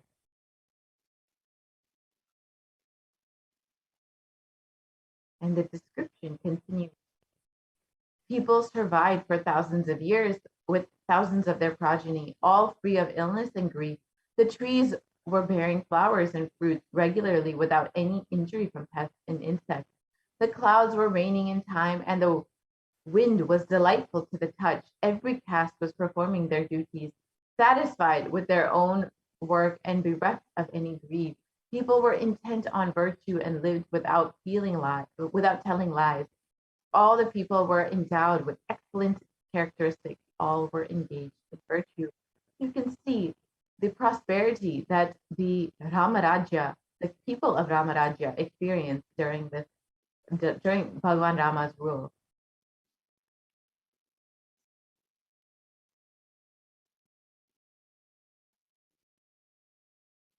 And the Hastinapur kingdom, ruled by Yudhishthira, was described in Srimad Mahabharata. The Devas granted rains to fulfill all wants. World became free of all diseases. There was no hunger or thirst anywhere. There was no mental suffering. Those without livelihood were given livelihood. There was abundance all around.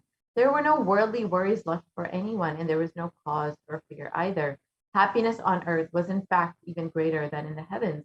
Again, you can see the prosperity and happiness that everyone in the Hastinapur kingdom experienced. And this was the trademark of every Hindu kingdom at the time, how each Hindu kingdom ruled by Hindu principles was always prospering and was always, the people of the kingdom were always living with so much of abundance and happiness.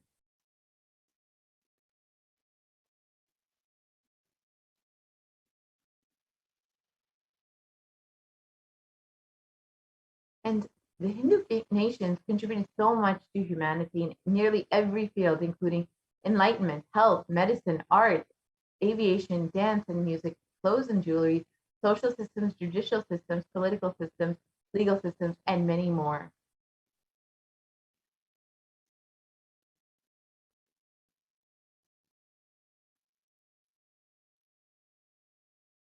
So how were our Hindu nations destroyed?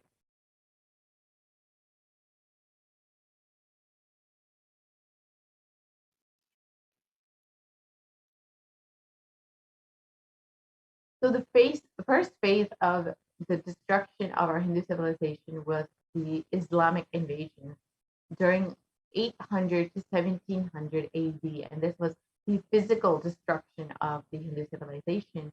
And Will Durant, a famous historian, has described the Mohammedan conquest of India was perhaps the most brutal story in history.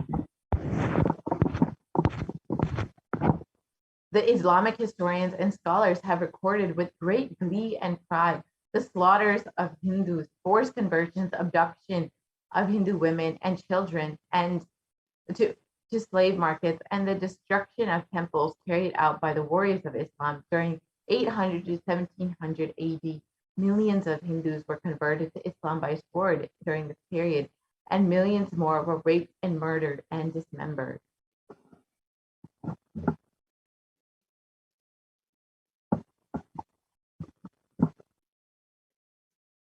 The Islamic law has prescribed for Hindus during Khilji's rule. Hindus are like mud. If silver is demanded from them, they must, with greatest humility, offer gold. If a Mohammedan desires to spit into a Hindu's mouth, the Hindu should open it wide for that purpose. God created Hindus to be slaves for Mohammedans. The Prophet had ordained that if the Hindus do not accept Islam, they should be imprisoned, tortured, and finally put to death, and their land confiscated. To keep Hindus in abasement is especially a religious duty, because the Hindus are the inveterate enemy of the Prophet.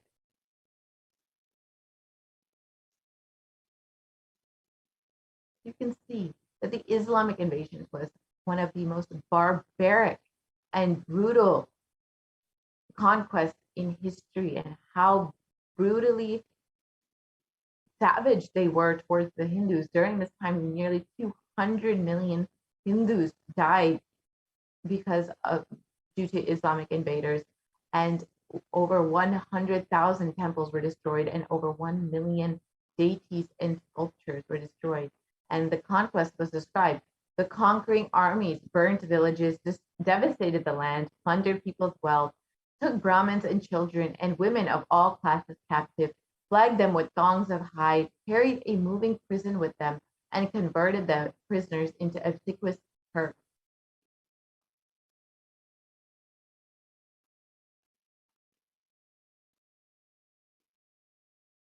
And the phase two was the British occupation. This was the economic and psychological destruction of the Hindu civilization. And Will Durant again describes, I have seen a great people starving to death before my eyes, and I am convinced that the exhaustion and starvation are due not, as their beneficiaries claim, to overpopulation and superstition, but to the most sordid and criminal exploitation of one nation by another in all recorded history.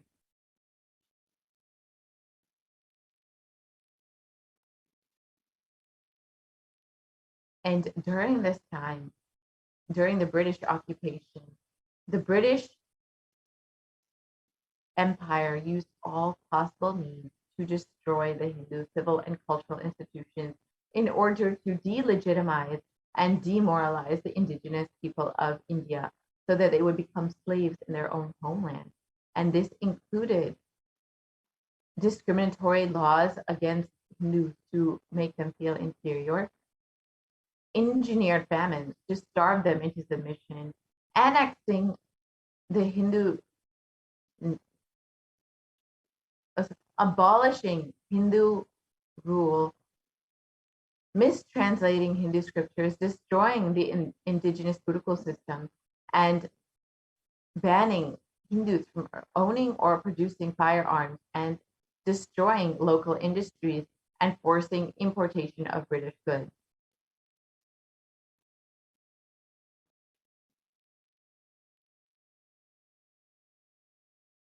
And during the British occupation, $45 trillion was looted from India, and 45 million Hindus died because of artificial famines and imposed poverty by the British rule. And 680 native kingdoms were usurped by the British Raj. Sashjit Tharoor has described that the British came to one of the richest nations, and over the course of 200 years of exploitation, looting, and destruction, reduced it to a poster child of third world poverty.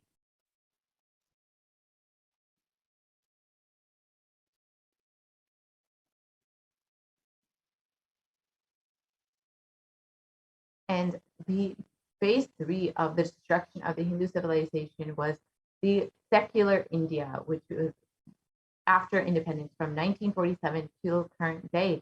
And this has been ruled by brown faces, British attitudes and policies towards Hindus. And Nehru has described what a disgusting, savage people we are. Politics, progress, socialism, communism, science, where are they before this black religious savagery? In India can never be a Hindu republic.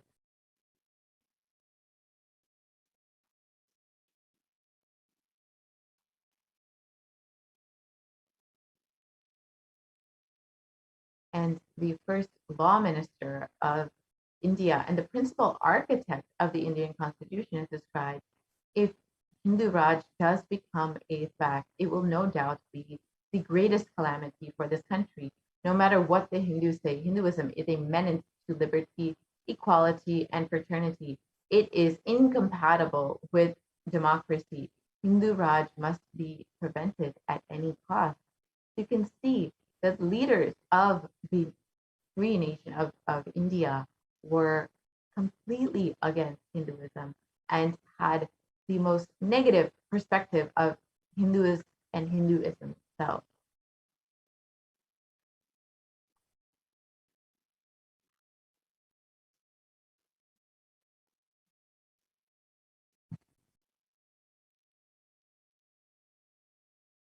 And the modern Indian legal system, academia, and media all systematically undermine, suppress, and delegitimize new institutions and culture. And this included many aspects of discrimination, which included discriminatory laws against Hindus and forcing taxation of Hindu institutions and temples, whereas many other religions did not have any interference from the government. And this was just a small portion of what the Hindus had to undergo during this secular India and are still undergoing during the secular India. Despite it being secular, the attitude and ecosystem is completely anti-Hindu. We can move to the next slide, please.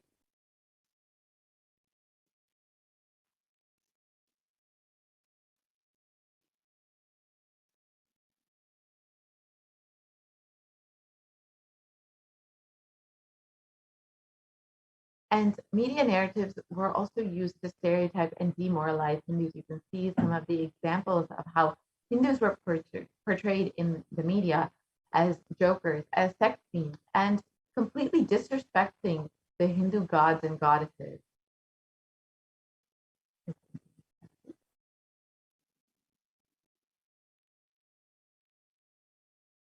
So why do we need to revive our Hindu nation? What can we do to revive our Hindu nation?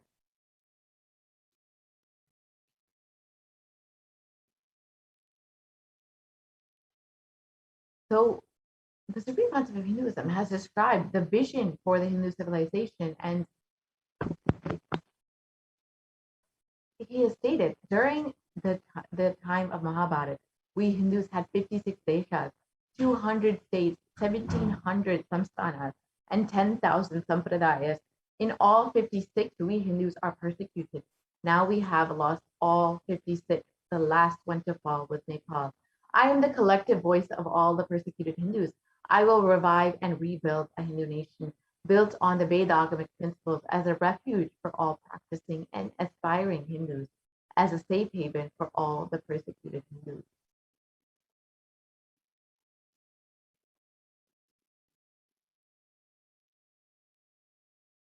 And what is Kailasa? The revival of Kailasa, the Hindu nation, is for reviving the whole life of enlightened civilization and all the great things it has to offer to the world, bringing legitimacy to all offerings of Sanatana Hindu Dharma and sharing it with the whole world is the purpose of Kailasa, the Hindu nation.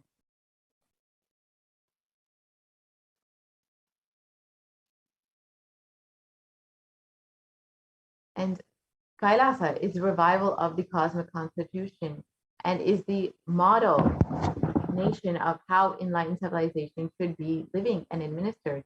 Politics, judiciary, education, economy, everything will be revived as per Paramashiva revealed in the Vedagamas and the Sanatana Hindu Dharma scriptures.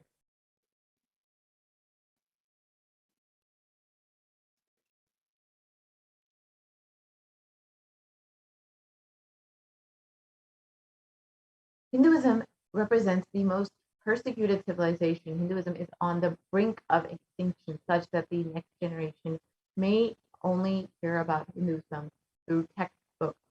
And what can we do to stand up for the Hindu civilization and all that it has offered to the world?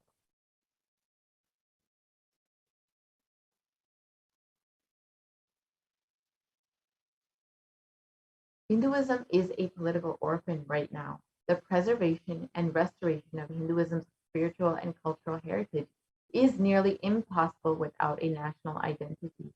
So what can we do to save Hinduism?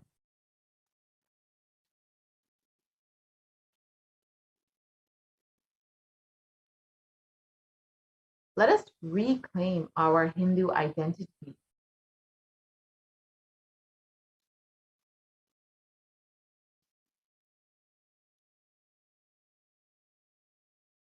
First, we need to understand that if we are Hindus and we are healthy, wealthy, rich, successful, peaceful, happy, respectable, have a stable family life, and the best mental health, then Hinduism is responsible. Hindu identity is responsible.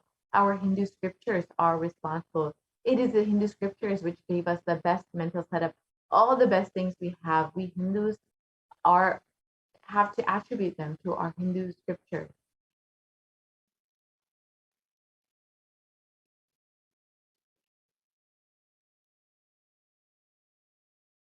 And Hindus are the richest and most successful ethnic community in the world.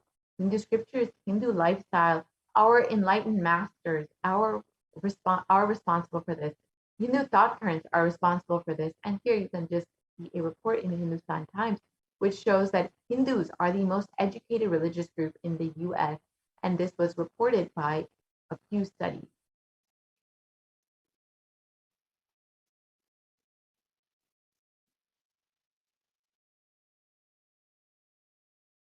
Let us reclaim our Hindu identity. It is not just the anti-Hindu elements being active.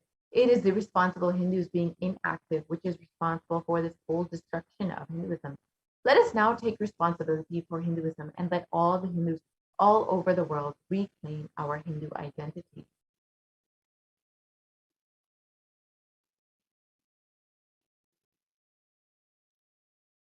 What is the responsibility of Hindus? Devi has described that it is the responsibility of Hindus to protect Sanatana Hindu Dharma. It is the responsibility of Hindus to revive this enlightened civilization again and again and give all of the gifts of the enlightened civilization to humanity. The revival of the enlightened civilization, the Kailasa, the Hindu nation, is the survival need of humanity. And this, as Devi has described, was the reason that we were given the Uttamottama birth of Hindu birth.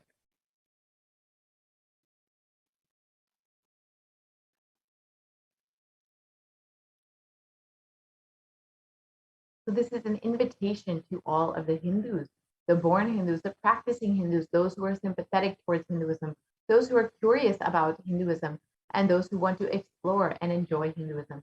Please come and be a part of the revival.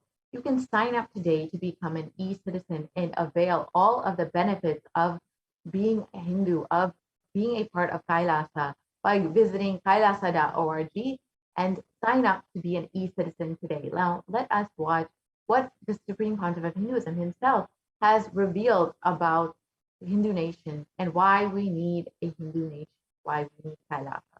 Let us watch that video now.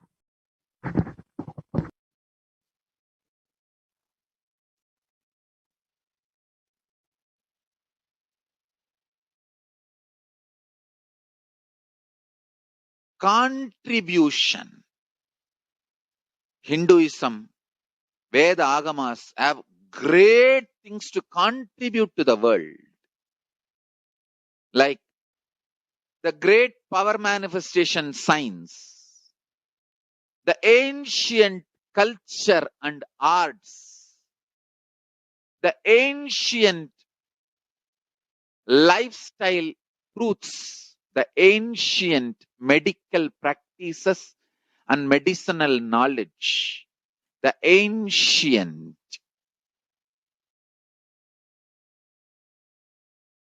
indigenous cultural heritage and jewelry, perfume, dance, music, in every level, Hinduism has so much to contribute. Veda Agamic traditions have so much to contribute. To share all this with the world, to contribute to the world.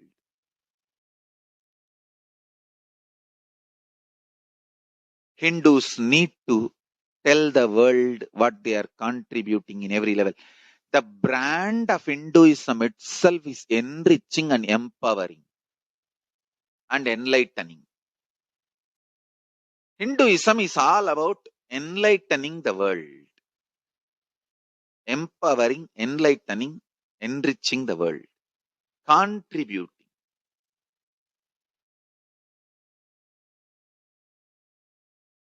That is our spiritual life. That is our spiritual strength. That is our spiritual core principle. O humanity, I request you with folded hands, some one corner of the world. If you just give me few hundred acres, I will keep this whole science alive. Leave it for the whole humanity freely.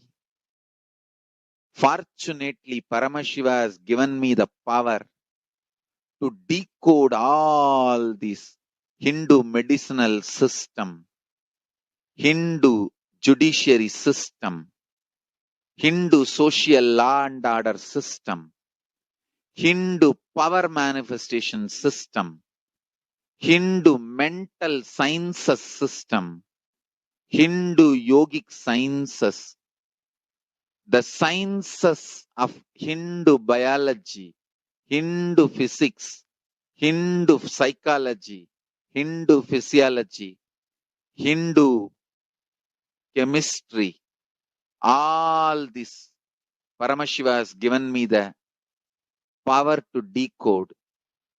Whatever the remaining scriptures are available with the humanity, Paramashiva has blessed me, and I have collected. Not only I have collected and organized, I can decode. This whole science can be kept alive in any one corner of the world. Just few hundred acres are given for me to live peacefully and exist peacefully. I can store this whole thing alive and contribute it to humanity.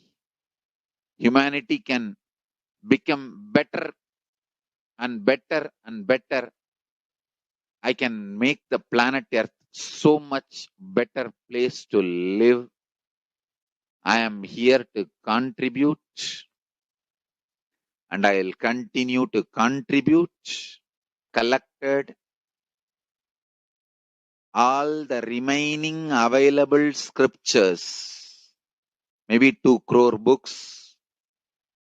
2 crore means 20 million, I think, books on Hindu physics, Hindu chemistry, Hindu biology, Hindu physiology, Hindu psychology, Hindu law and order, Hindu social system,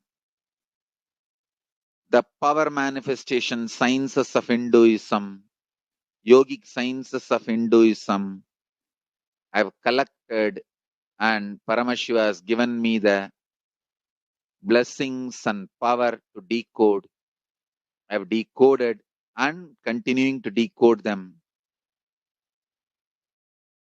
If the humanity, somebody is kind enough to give me few hundred acres in one corner of the world and let me live peacefully, I can keep all the scriptures there and go on sharing with the world, revealing these whole sciences to the world, and go on contributing.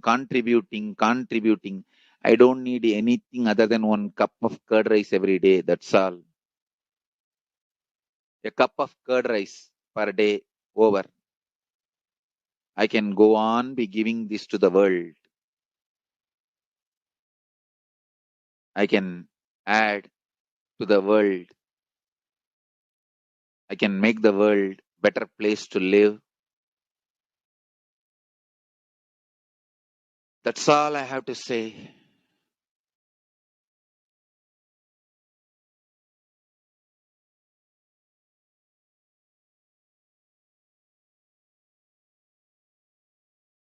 Thousands of medicines are described detail in ancient Siddha and Ayurvedic scriptures. Paramashiva has given me the power to decode them, read them, and properly translate and map them to the modern day human language. And I am ready to work 20 hours a day. I just need few hundred acres where I can sit peacefully and keep this library, run a Gurukul where thousands of people can learn this and share it with the world. Understand,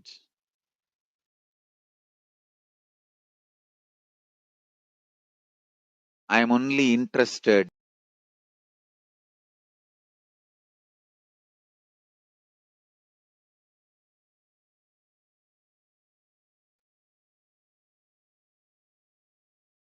if we can decode all this great knowledge, whole world can prosper from this knowledge. Whole world can enjoy from this knowledge. If I prosper, I will only create a university. I will not create anything else. If the Hindus prosper, they will only create education institutions. Because Hinduism is all about giving, contributing. If I prosper, I'll create university, that's all. Kailasa is all about university, to decode the ancient sciences and share with the world. Understand? Every day I am sitting and going on decoding, writing notes on my books and writing details on my books. Whether it is making human beings manifest powers, and I have also now started downloading and decoding the science of making animals manifest powers. Whether making people manifest powers or healing,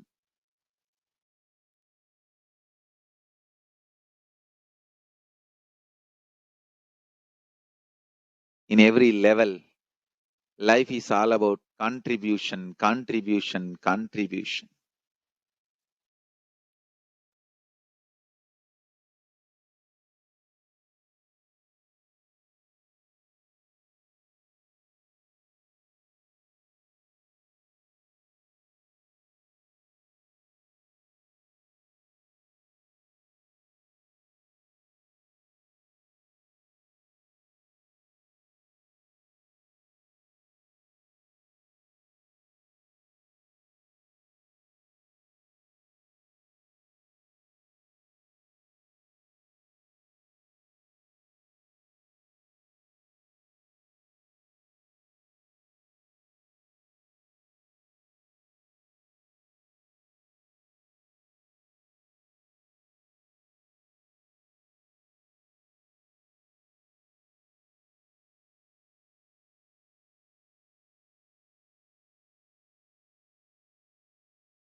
Nithyananda, now understand that after what the supreme concept of Hinduism about why Kailasa, and it is literally the only way that each and every one of us can manifest the lifestyle that we want, the life that we want, and ultimately be able to have the super conscious breakthrough that we have been yearning for. Whatever it is, a breakthrough in any aspect of your life, whether it is wealth, whether it is health or relationships, whatever it is, you will see that just through achieving this, you will be able to make that happen in your life. And the only way that we can assure that we achieve this superconscious breakthrough is through a nation. Kailasa is that courageous effort in order to make the superconscious breakthrough happen in the whole of humanity. Now, let us enter into the next segment of today's program on the offerings to Devi Parashakti, the various offerings that we can make as an ode and a tribute, as our gratitude and pure love to Devi Parashakti.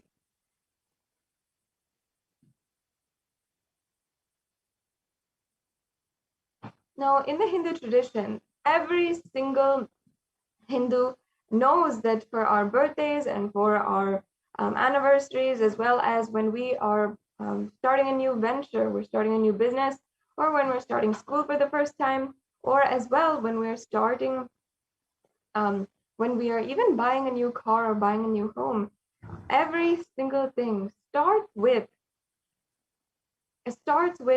our love for the gods and goddesses. We offer our gratitude for them being a part of our lives. We offer our gratitude for them literally manifesting in our lives, and then we request them to please continue their guidance in our lives, and please continue their protection in our lives. That is one of the significances of the offerings, and making the gods and goddesses a part of our lives, practicing the presence of God and living the science of enlightenment. That is the beautiful context behind each and every one of these offerings and these ritualistic sevas. You will see that offerings are a divine gift of pure love, oneness, and devotion. And it also is not just giving, but also the divine accepting it. You will see that literally in some way or form, how it manifests in your life, not just in the way that you asked and you sought after, but in some way that is much more than that. Now, before entering into this segment today, let us begin with the Dhyana Shloka of Devi Parashakti. This is the Dhyana Shloka for Devi Manonmani, who is the very embodiment of the Divine Cosmic Mother, who is seated in the lap of Paramashivoham. So let us now chant the shloka. Indu nivaveda karavahni nayanam syat pankajavaraabhaya japaksha sarayuktam angahimabhushana vichitravasanam syat tunga mukutojvala manonmani swarupam. Yes, and the next slide, please. Let's go on to the English translation.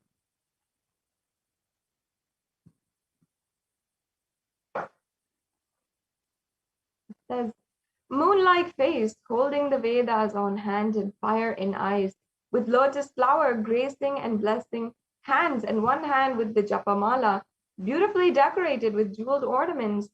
In wonderful clothes and shining bright crown, her name is Manonmani. Let's go on to the next Dhyana Shloka.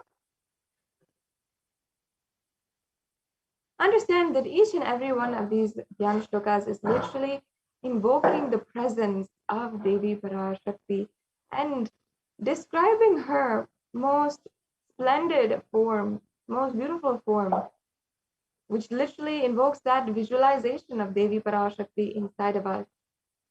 Yes, let us now chant the next Dhyana Shloka. ध्याये देवीं त्रिनेत्रां शशिनिभवदनां वेदहस्तं ददानां सव्ये पद्मं वरदमपरे चाभयं चाक्षमालां दिव्यैराभरणे विभूषिततनुं ब्रह्मादिभिः पूजितां देवीमेव मनोन्मनीं प्रतिदिनं कामात्रधात्रीं शुभाम्.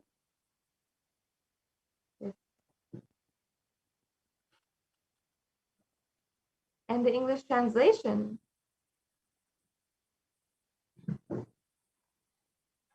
Literally here it means Dhyaye Devim Trinetram, means I meditate on Devi with three hands, with the moon and holding the Vedas, lotus and gracing blessing and gracing hands.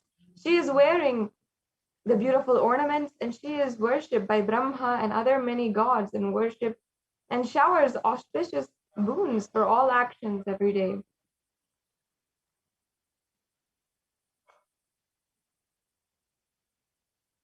Yes. Now,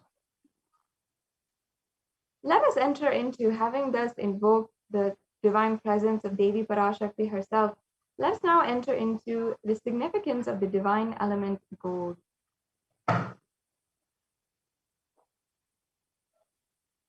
In the Vedic scriptures, there is actually so many divine properties associated with gold. And in our day and age, we place a lot of value in gold. However, it is not the pure sacred qualities of gold that actually we once valued with gold at one time. We often, in our society, we always give gold trophies. We always place value in our relationships with gold gifts. However, never really understand the sacred properties of gold. Gold is a divine element. It purifies anything that it touches. It is an element of spiritual significance and great spiritual power of healing and enlightening. The vibration of gold has power to infuse sattva energy and positive thought currents in anyone who wears and anyone who sees and operates in its vicinity.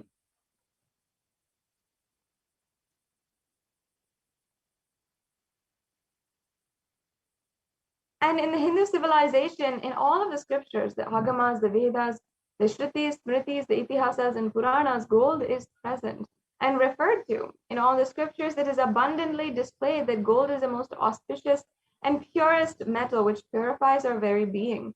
In the Hindu civilization, everything was built in gold and exchanged in gold. Ritual fees were offered in gold bricks, and when one was to be saved from a life-threatening disease, they would offer the gold as a ritual fee. Gold was in abundance and used for weighing equivalent amounts of commodities, including cows. Kingdoms were built with huge doors of gold, and the streets would have huge columns and huge archways made of gold. Horses and cows, which all lived in coexistence and were even worshipped for their to be divine, they were also dressed and adorned in gold.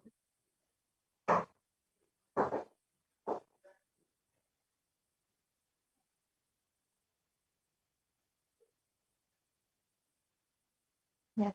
The Hindu civilization thrived on the banks of rivers of gold, and the Indus River, or the Hiranyamaya, was in the Rig Veda, and the river Saraswati was called the Hiranyavardhani in the Atharva Veda. The gold is such a supreme element for offering gifts to the ones you love and revere, and temples are constructed and paved in gold. Deities are made in gold and decked and adorned in gold, and because it preserves the enlightenment energy for thousands of years, it literally lasts forever.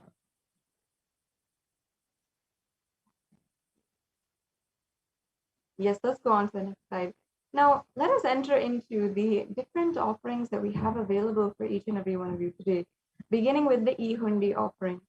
The Ihundi offering is an offering, it's a general donation. It's one of the minimal amounts that you can even offer. You can offer even $1 or a couple of rupees if you would like to.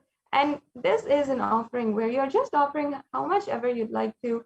And this is the form of true devotion where you're just offering whatever you want at the feet of Devi Parashakti. And this is also referred in Devi Lalita Sahasranamam, where she is described as Bhakti Priya. And let me now chant that verse first.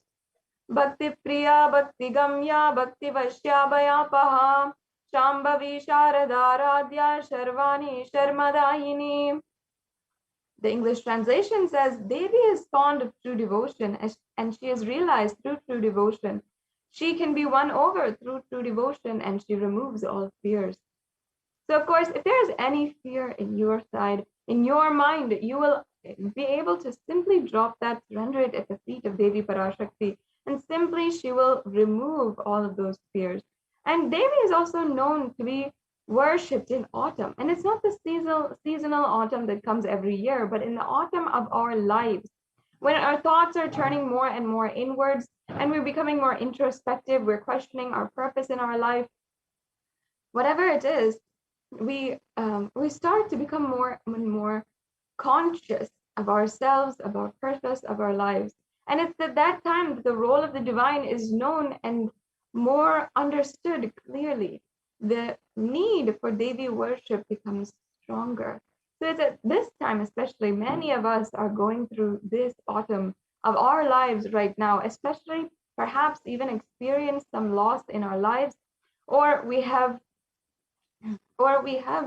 seen so much of chaos, social upheaval, and so much of the failures of institutions that is not grounding us into our lives, that is shaking in the dynamics of every single part of our lives that's going on right now. So because of that, we might feel unstable. We might feel that there's nothing for sure clear in our lives, and we feel that everything is up in the air. But understand that the only thing that is there is the grace of the divine, and Devi Parashakti herself is manifesting in order for you to understand that and feel that today. So you can make this Ehundi offering.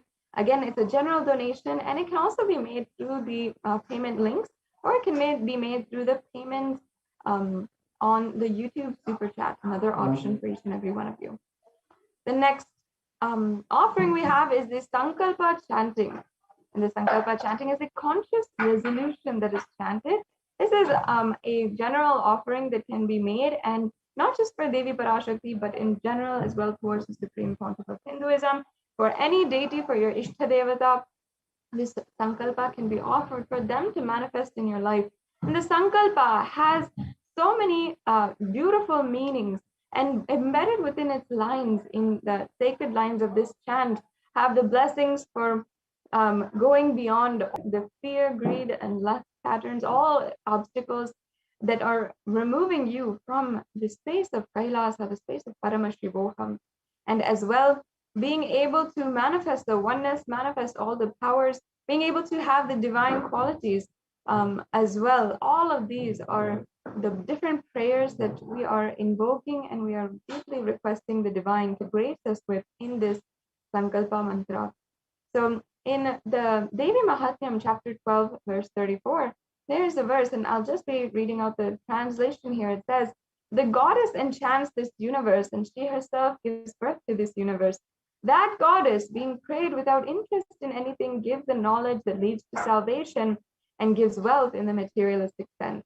So as you can see, without asking any or having any conditions, or without having any vested interest, Devi Parashakti showers her blessings on us. Yes. And the next offering we have is the Sahasranama Swarnakastu. And this offering is referenced from the Lalita Sahasranamam, verse 731, where Devi Parashakti is described as Nama Parayana Prita, meaning she who likes the repetition of her various names. This is an offering of the 1008 names of Devi Parashakti, and it's a very special and unique archana offered to the Mahameru of Devi Parashakti. You can offer a gold coin inscribed with each and every one of these names of the 1008 names of Devi Parashakti, and receive the blessings to manifest each and every one of these Ananta Kalyana Gunas, all these divine qualities of Devi Parashakti in your life. Yes, let's go on.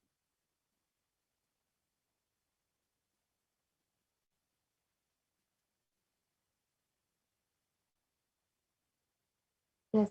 The next offering is the Mukta Anguti, and Devi Parashakti in the form of Devi Meenakshi is described as being Mukta Harana, being adorned with all the pearls in the Meenakshi Pancharatnam. And I'll now chant that verse.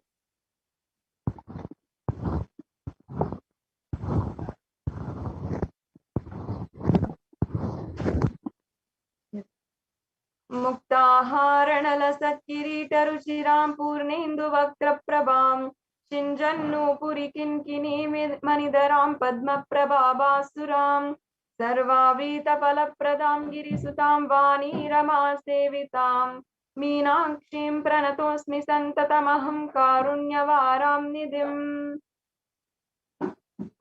And the English translation says, I bow down to the goddess Meenakshi, whose crown of garlands of pearls and face shining like the full moon, who wears anklets that are studded with gemstones and has small bells, who is shining like the splendor of a lotus, who grants all the wishes, the daughter of the mountain, who is worshipped by goddess Vani and Rama. I remain ever bowing to the goddess Meenakshi, the ocean of compassion. Such a beautiful verse. And the pearl actually is associated with Devi Meenakshi, as she is the very embodiment of compassion. And the pearl is also a symbol of compassion as well. So you can offer this beautiful Mukta Anguti, the finger ring with the pearl, and you can offer it as well, and literally be blessed with all of the compassion of Devi Parashakti being showered upon you in all of your business endeavors and all of your ambition in your life. Yes, let's go on to the next.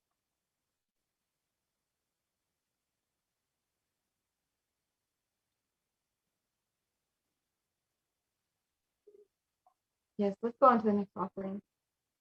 The next offering we have is a Swarna Padma Pushpa, the golden lotus. And in the Kamikagama, it actually says all the kalasas should be wound around with suitable thread and covered with new cloth, and they should be adorned with a lotus flower made of gold.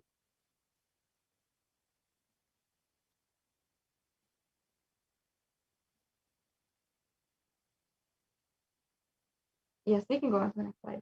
And actually, there's hundreds of scriptural references for the lotus in the worship of Paramashiva.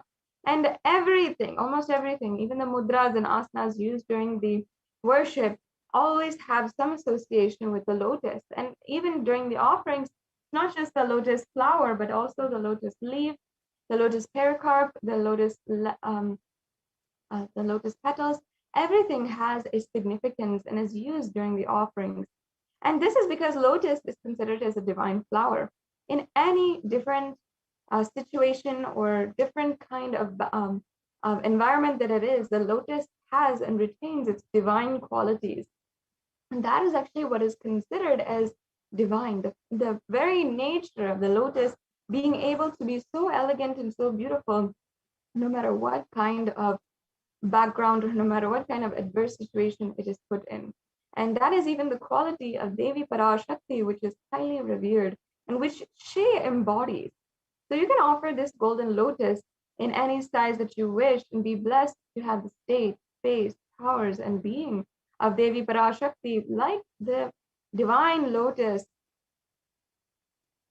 and be able to radiate that elegance and radiance and resilience in every adverse situation of your life.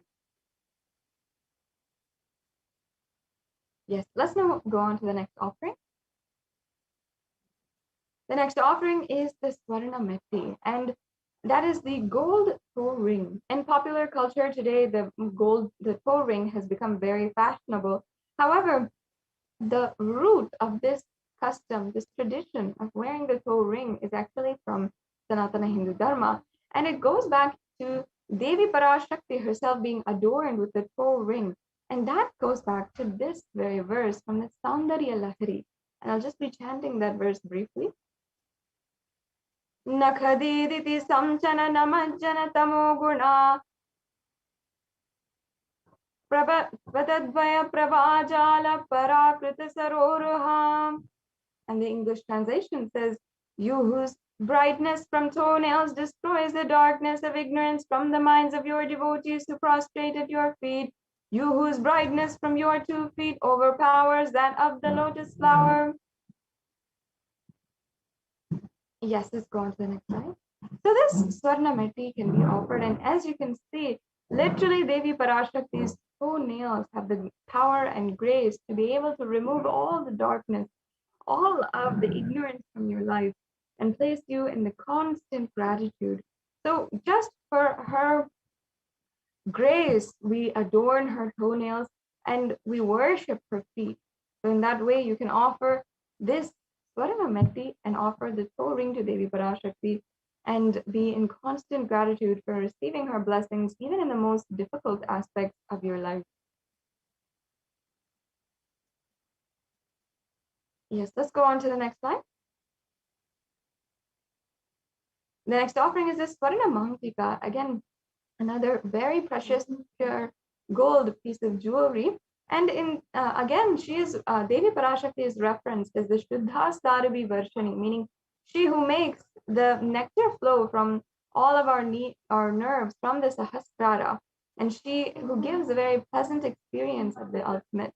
The Mangtika represents that nectar flowing from the Sahasrara Chakra, which is fully open. And for those of you who don't know, the Sahasrara Chakra is the 1,000-petaled lotus chakra, the energy center at the crown of our head.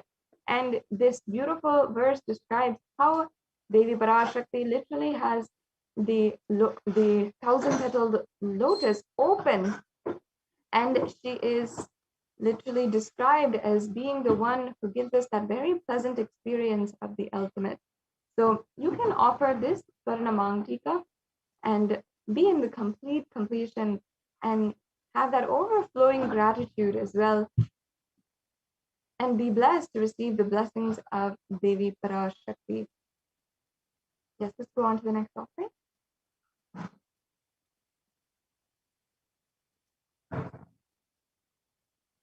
The next offering is the Pratyaksha Pada Puja.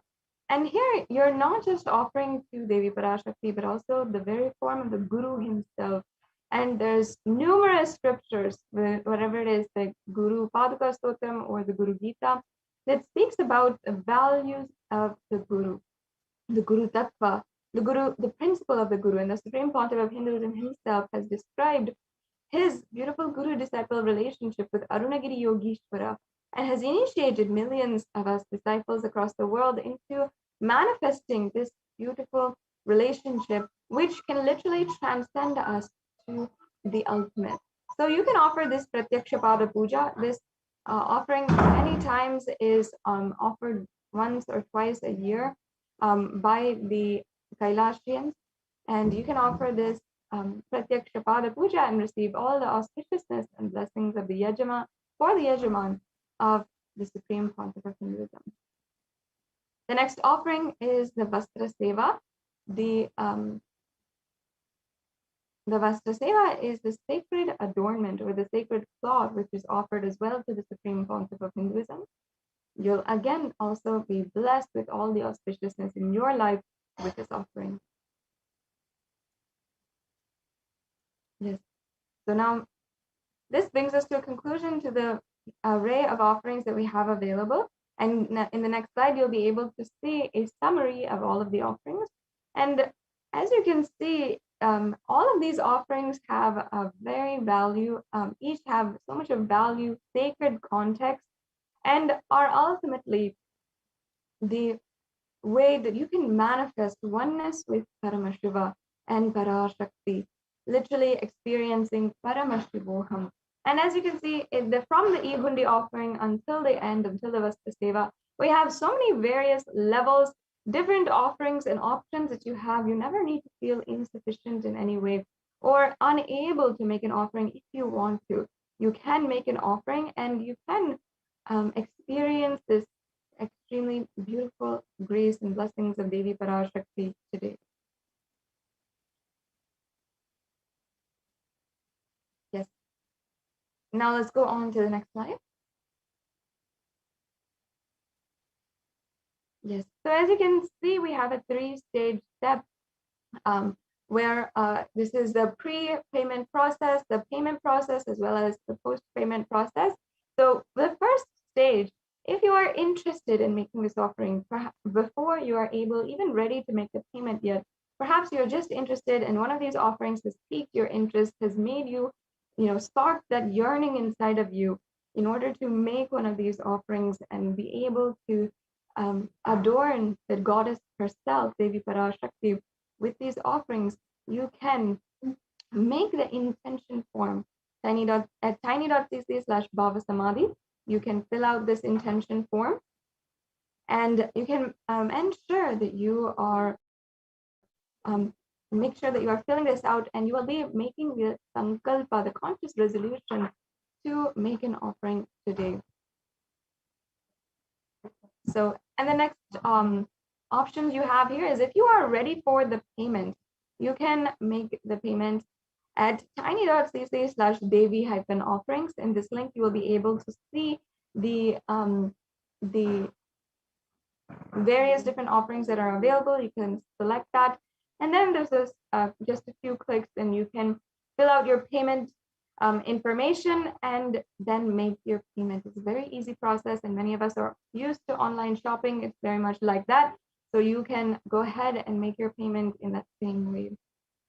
Finally, if you would like to, if you have already made your payment, once you are done with the payment, make sure that you have submitted your details for the puja. And that is your names and names of the people on behalf of whom you're offering this puja. And this is very important last step. It ensures that your names are chanted during the puja. So you can go to tiny.cc/sankalpa2021 and ensure that you are making this form as well.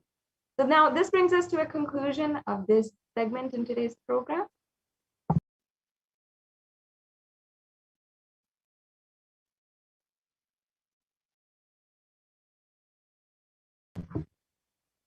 And now we will be able to move on to the next segment in today's program, where we will be joined by the representatives from Adi Kailasa Sarvajnapeetham, and they will be guiding us on the latest updates of the multi-layer quarantine center in Adi Kailasa Sarvajnapeetham, the Kailasa COVID care centers in India that are being administered, being made available for the whole humanity.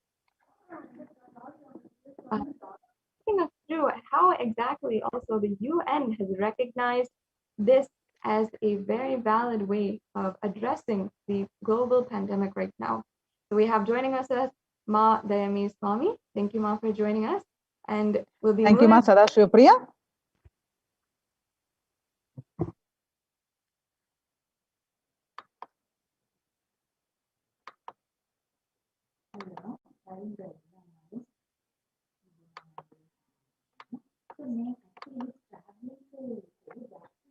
Yes, Nithyanandam, everyone. Welcome back.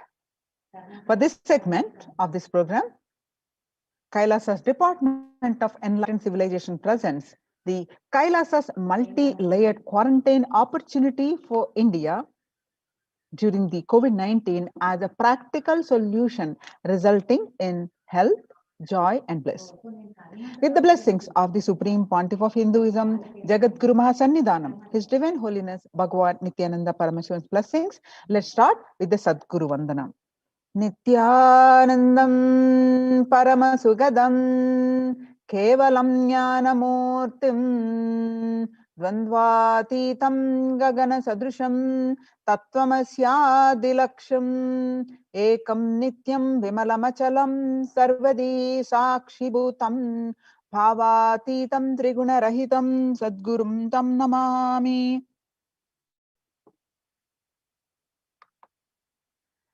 Now, so we are going to see in this segment, Devi Parashakti reveal the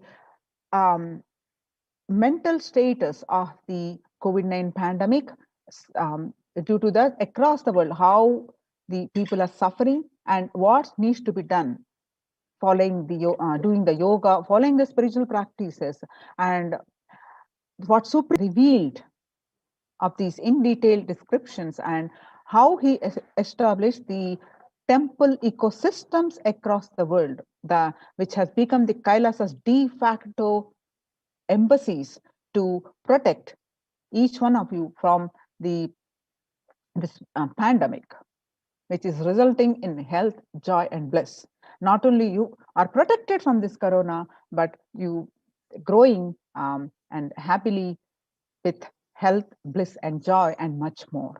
Let us understand more about some of the statistics, what Devi revealed recently on June 5th, 2021, and across the world.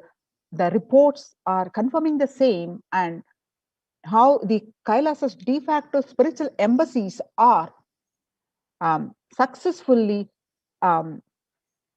addressing this issue. And the greatest news is now the Supreme Pontiff of Hinduism efforts and about this COVID-19 and multilateralism published in the United Nations the website, and highly recommends and recognizes. And so let us see this in more details.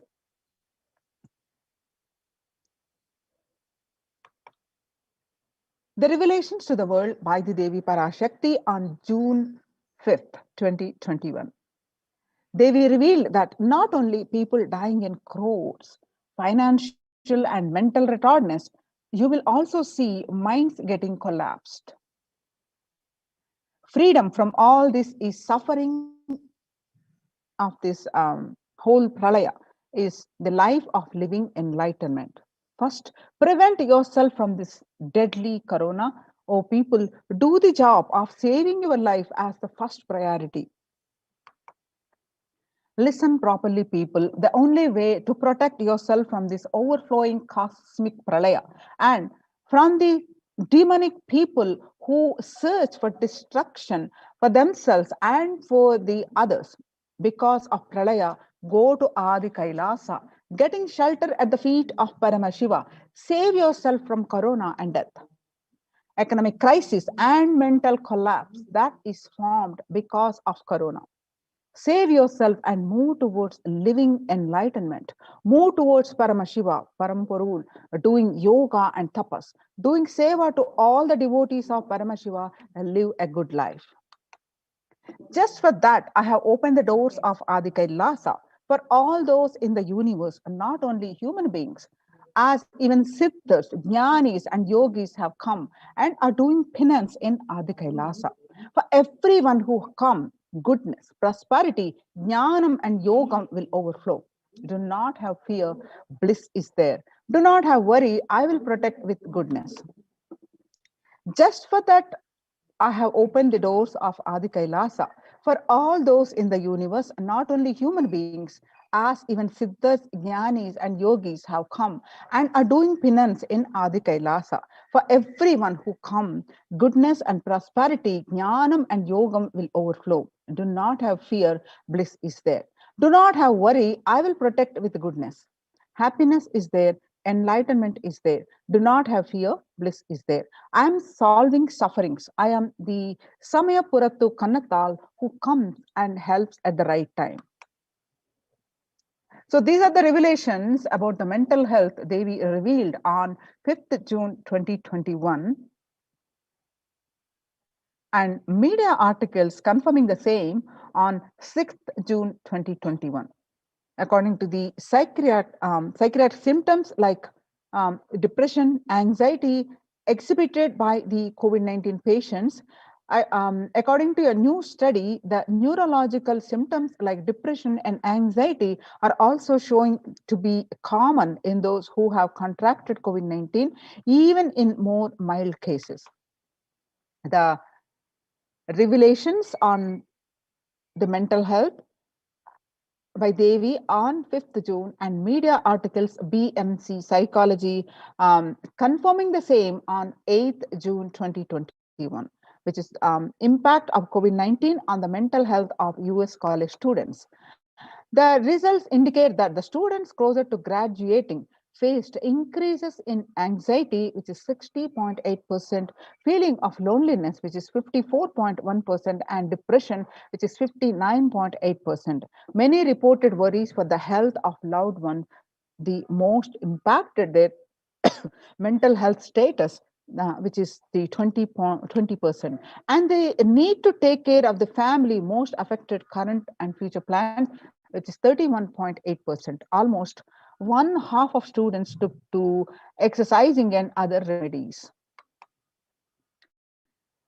The revelations of the Devi on the mental health on June 5th, and the researchers confirming the same on 10th June 2021. The rates of anxiety and depression among college students continue to soar, the researchers say. The researchers at the Dartmouth College, who have tracked the moods and behaviors of about 200 college students for 4 years, say stress levels are at their highest. The Dartmouth College researchers began tracking 217 students when they entered the school at freshmen in 2017 in the hopes of understanding how they behave. They have seen students' stress levels rise and fall, usually in tandem with midterm and final exams. But since the onset of the coronavirus pandemic, the rates of depression and anxiety have soared and have showed no signs of calming down, said Andrew Campbell, a researcher and a computer science professor. Now, the psychology today on coronavirus, the psychological trauma and PTSD event. How this pandemic will result in trauma responses. Much has been said about the mental health crisis that is occurring related to the coronavirus pandemic. Much of this information has focused on the all consuming anxiety, panic, and fear that many are experiencing. While this is important and needs to be at the forefront of discussions, something that has not been discussed is the psychologically traumatic nature of what our nation, our world, and is experiencing.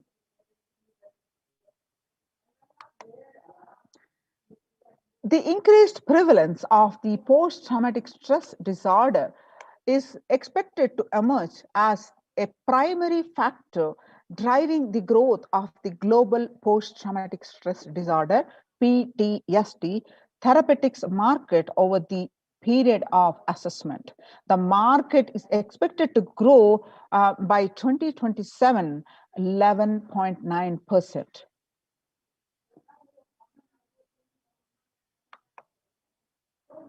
The CNN on coronavirus pandemic's impact on global mental health is already extremely concerning. The United Nations says the CNN there is a high prevalence of mental distress in countries across the globe due to the coronavirus pandemic, especially among the healthcare workers and children. According to the United Nations and the World Health Organization, the impact of the pandemic on people's mental health is already extremely concerning. The World Health Organization Director General Tedros Adhanom said in recent news release. It is now crystal clear that mental health needs must be treated as a core element of our response to and recovery from the COVID-19 pandemic, Tedros added in a news release to CNN. How to address these mental issues? The Supreme Pontiff of Hinduism revealed so many of his public satsangs, and Devi Parashakti also revealed do yoga and do serve the Paramashiva, do the spiritual practices. Now, how the yoga helps us, let's understand. People who practice yoga experience less anxiety, less depression, and fewer symptoms of post-traumatic stress disorder. Yoga also improves well-being, including increased gratitude, relatedness, acceptance, centeredness, empowerment, self-esteem, compassion, self-awareness, and hope. Yoga can help us to manage stress and self-regulate, an important tool in the current time. We are all equipped with the innate coping strategies for responding to stress, but sometimes our stress response can become out of balance. We are living in a world that regularly activates our sympathetic response, the body's way of responding to stress, sometimes called fight or flight. This is balanced by our parasympathetic response, the way our body helps us to rest and relax. Yoga can help bring our parasympathetic response back online and allows us to find balance. Activating our parasympathetic response brings us into more restful space and allows us to find calmness, connection, and compassion. The deep, mindful breathing of yoga and meditation stimulates the vagus nerve, which activates the parasympathetic nervous system and supports self regulation and stress management. Yoga can be a valuable tool for self care, especially in challenging times. Yoga is now being used as an empirically based treatment, often in combination with other interventions, but with benefits for both physical and mental health. Many clinicians are recommending yoga as it may help support the effectiveness of traditional treatment approaches. Psychology Today in the articles, when we actively choose a tool of self care, we better equip ourselves to survive and seek resilience in different circumstances. While it is but one tool, yoga offers the potential for connection and well-being, even in these challenging times. And next, spirituality benefits mental health. Researchers show that individuals have better mental health if they belong to a particular community or have religious beliefs. Spirituality can help people in many ways. First and foremost, spirituality or religion can help people find meaning in their lives, which is instrumental in improving one's mental health. Spirituality can perhaps help you connect with your divine self. In addition to endowing meaning to your life, it has the potential to improve mental, physical, and emotional well being as well. It has been a source of relief and comfort from various challenging issues for thousands of years. Now, revelations to the world by the Supreme Pontiff of Hinduism, Jagadguru Mahasannidhanam, His Divine Holiness Bhagavan Nithyananda Paramashivam on 22nd May 2021. He revealed that Paramashiva is very clear. Focus on making your body alive, life alive. Mind is obsessive compulsive reaction. It is nothing but a bunch of unconscious reactions. Do not try to sympathize with the mind. Make your body and life alive. That is the only priority for all of you. I am talking to everyone who has a little love and sympathy for me. For all of you, take this as a guru walk. Make your body consciously strong. Gym will build muscles, make you look very nice in the outside. But only yoga and Ayurvedic lifestyle will make your body conscious. Just see all over the world, all the gym bodies are just dropping dead. Only yoga will make your internal organs strong and your ability to manifest consciousness strong. Let me give you the solution from Paramashiva to protect yourself from this whole pralaya, not just from corona.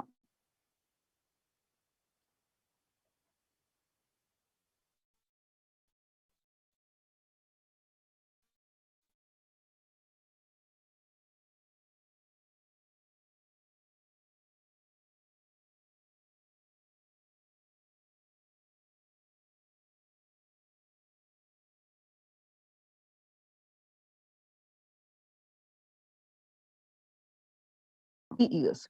I have enough evidence that 3 years back I trained the whole Kailasa. First, the devotees in their own homes. Second, the Kailasavasians inside the Sangha, physically, mentally, psychologically, or consciously for quarantine lifestyle. For being active without getting mentally broken by being in one place. Doing intense yoga, making the body and internal organs strong. Taking bilwa leaf, neem juice, tulsi, haritaki, triphala churna, Ayurvedic lifestyle of less food and more energy, more activism. I only told it is for an important reason. Please wake up. Quarantine yourself. Build your body. Don't bother about your business or any other profit and anything else. This year, if you are alive, that is the greatest profit. Now, let us see what Devi revealed, the Supreme Pontiff of Hinduism revealed, has been consistently emphasizing the importance of doing yoga, doing the spiritual practices and quarantine lifestyle, and successfully the Supreme Pontiff of Hinduism has been successfully implemented in his de facto spiritual embassies across the world, and especially in India, it is open to one and all the Kailasa's de facto spiritual centers, and the fair amount of success has been achieved by these spiritual centers, and it is now recognized by the United Nations, and it published in his website the recognizes Kailasa's report on COVID-19 and multilateralism. You can see the screenshot from the Supreme Pontiff of Hinduism's Facebook page. You can see some more screenshot of this detailed report. You can go ahead and click on the Supreme Pontiff of Hinduism's Facebook page and click on this article and read the thorough report, including the supporting various documentation, the articles. The report published on their website, the United Nations website, https://www.ochr.org. Adi Shaivite minority tradition and the globalization of disease has led the world to be only as resilient as the least resilient country and person, especially for highly contagious COVID-19, which has spread the scale of and severity not seen since Spanish flu. The variants of the virus, such as Delta and Delta plus Epsilon, Gamma, and such, continue to threaten even those vaccinated. Secondary diseases such as black fungus are targeting COVID-19 patients and killing almost 1 in 2 persons in such cases. In this report, Supreme Pontiff of Hinduism multiple times said in his satsangs that, and which is published and recognized by the United Nations, that human life is more precious and important than all economic principles or systems in totality, because all these concepts are legitimate only because of their utility value, which is to fundamentally make human life better. At least until this ongoing crisis ends, all economic policies related to money, banking, fixing prices of commodities, etc., need to be revised to make sure no human being suffers from hunger or the absence of required medical care. For this purpose, Kailasa has presented a detailed report on effective solutions for COVID-19 through the multilateralism that was published by the United Nations in their website, ochr.org. The previous articles, earlier reports recognized by the UN, by the Kailasa Union, are reports on the rights of indigenous women and girls, and the second report on the femicide. Now, let us see a detailed report by the Adi Shaivite minority tradition, which is also called ASMT, Hindu Community Kailas Union, which was submitted on in the month of June 2021. The introduction to this is key obstacles. First, the globalization of disease has led the world to be only as resilient as the least resilient country and person, especially for highly contagious COVID-19, which has spread with scale and severity not seen since Spanish flu. The variants of the virus, Delta, Delta plus Epsilon, such, continue to threaten even those vaccinated. The secondary diseases such as black fungus are targeting COVID patients and killing almost 1 in 2 in such cases. Second, distorted policy decisions and conflicting principles can lead to polarizations amongst the nations and within, leading to various extremes such as the hoarding of vaccines in some places, the wastage of vaccines in others, and an unaddressed shortage of vaccines globally. Third, the pandemic has exposed the fragility of the global system. The disruption in the supply chain is especially worrisome for essential food supplies, which disproportionately affects the already most vulnerable even more. Fourth, lockdowns have brought the global economy into crisis. bringing recessions and worsening unemployment rates. Frequent lockdowns and the ongoing threats of famine, especially in the countries where employment is predominantly informal, are exacerbating worries that starvation may cause more suffering than the virus itself. Far more than the SDG2, the zero hunger, the number is now predicted to come close to 1 billion. You can see the supporting articles here, which are part of the submission, which is published.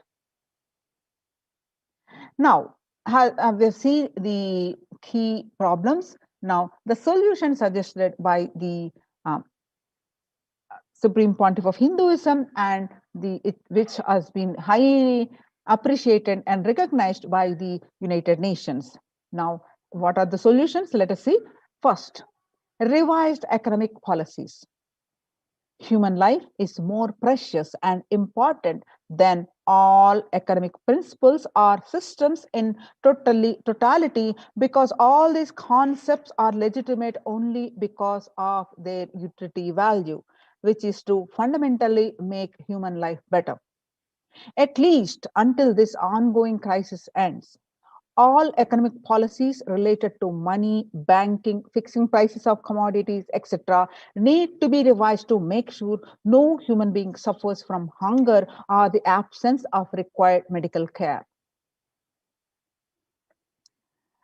Next, as per Hindu principles, the world, including the economy, evolves through 5 phases. First, creation or growth. Second, sustenance or stagnation. Third, recession or revitalization. Fourth, reinvention. Fifth, breakthrough. As per Hinduism, conventional economic growth is observed when best practices are applied diligently. However, during times of crisis, lead us to the 4th and 5th phases, wherein the need to reinvent and deliver a breakthrough becomes both a survival need and an opportunity to surpass any means and measures of conventional economic growth. Next is, according to the Keynesians, the increased public expenditure during the Great Depression of 1929 improved the economy. However, the government never completely gave up trying to balance the budget, which resulted in it never spending enough to bring the economy out of recession until the Second World War. Similarly, the current crisis requires governments to temporarily discard trying to balance the economic interest that compromise the quarantine safety and put human life at risk, and rather reinvent their economic strategies and multilateral coordination for benefiting during the subsequent breakthrough period after the end of the crisis. Next is Hindu multilateralism. There is an immense inequality in the capacities of governments, the organizations, and people on 2 grounds. First is health response, second is economic recovery.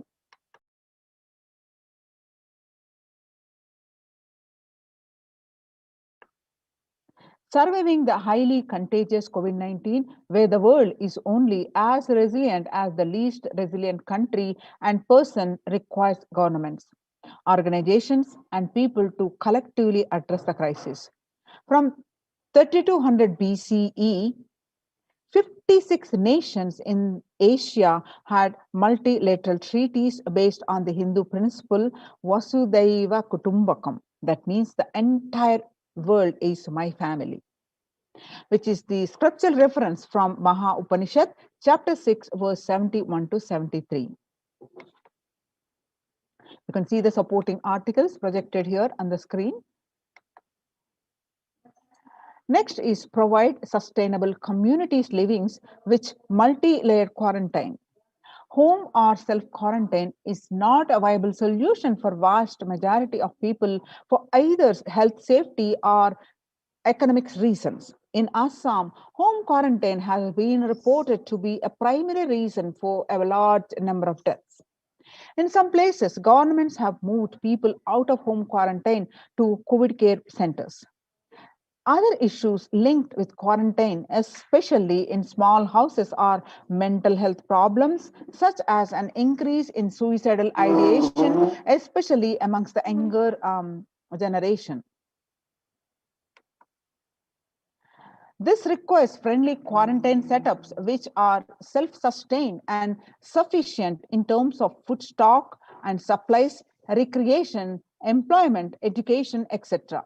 In India, state governments have attempted to provide free and paid solutions which face various challenges related to hygiene, exorbitant pricing.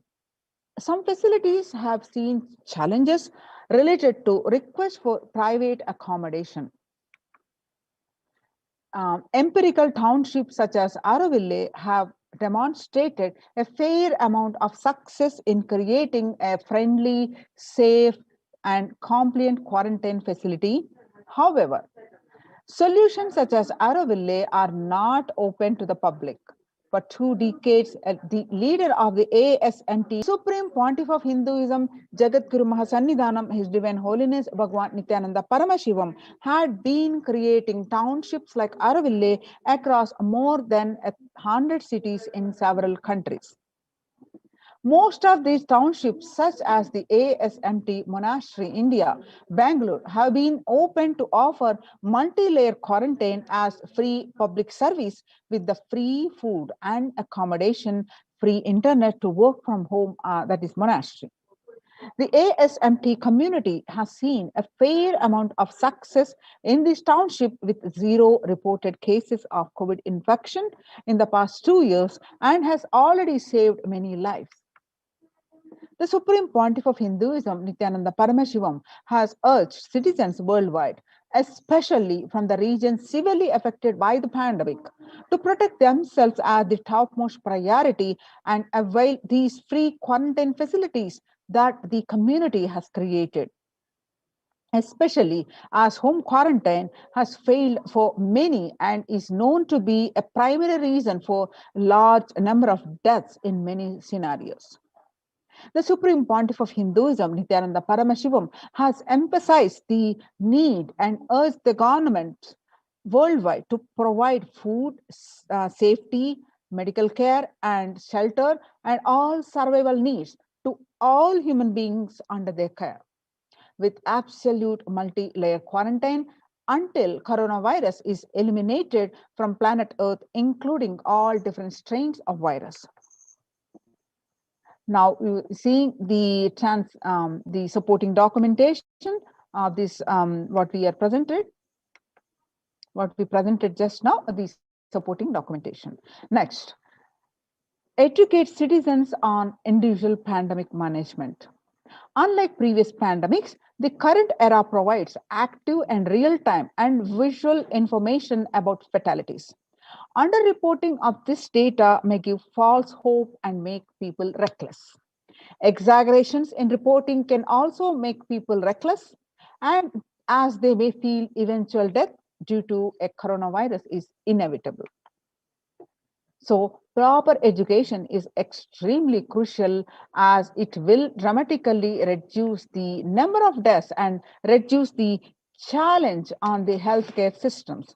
Alcohol-related deaths have hit the record high during this pandemic, and long post-lockdown liquor lines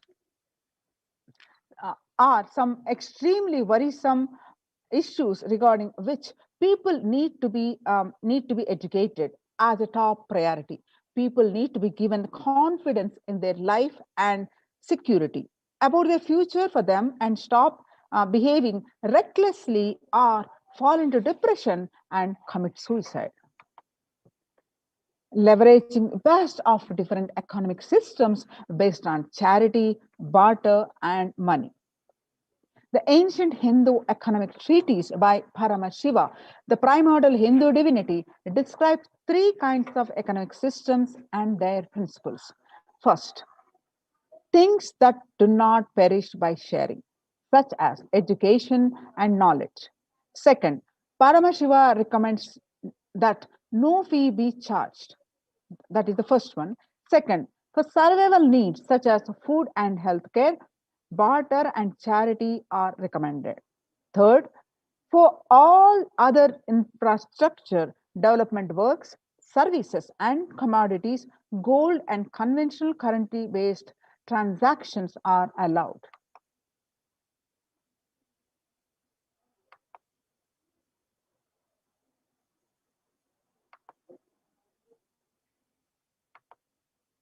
These systems are still in practice in the modern day anciently studied with their close relation to mainstream economics. The World Health Organization and GISAID provided early access to data regarding the virus. That is an example of an open knowledge-based economic policy where critical data about the virus was not monetized. Similarly, South Korea helped USA access mask and testing kits.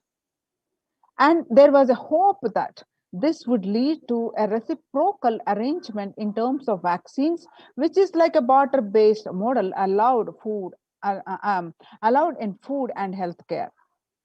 Next is Hindu policies for food security, a highly effective concept for ensuring food security in ancient Hindu nations was that of the food grain banks.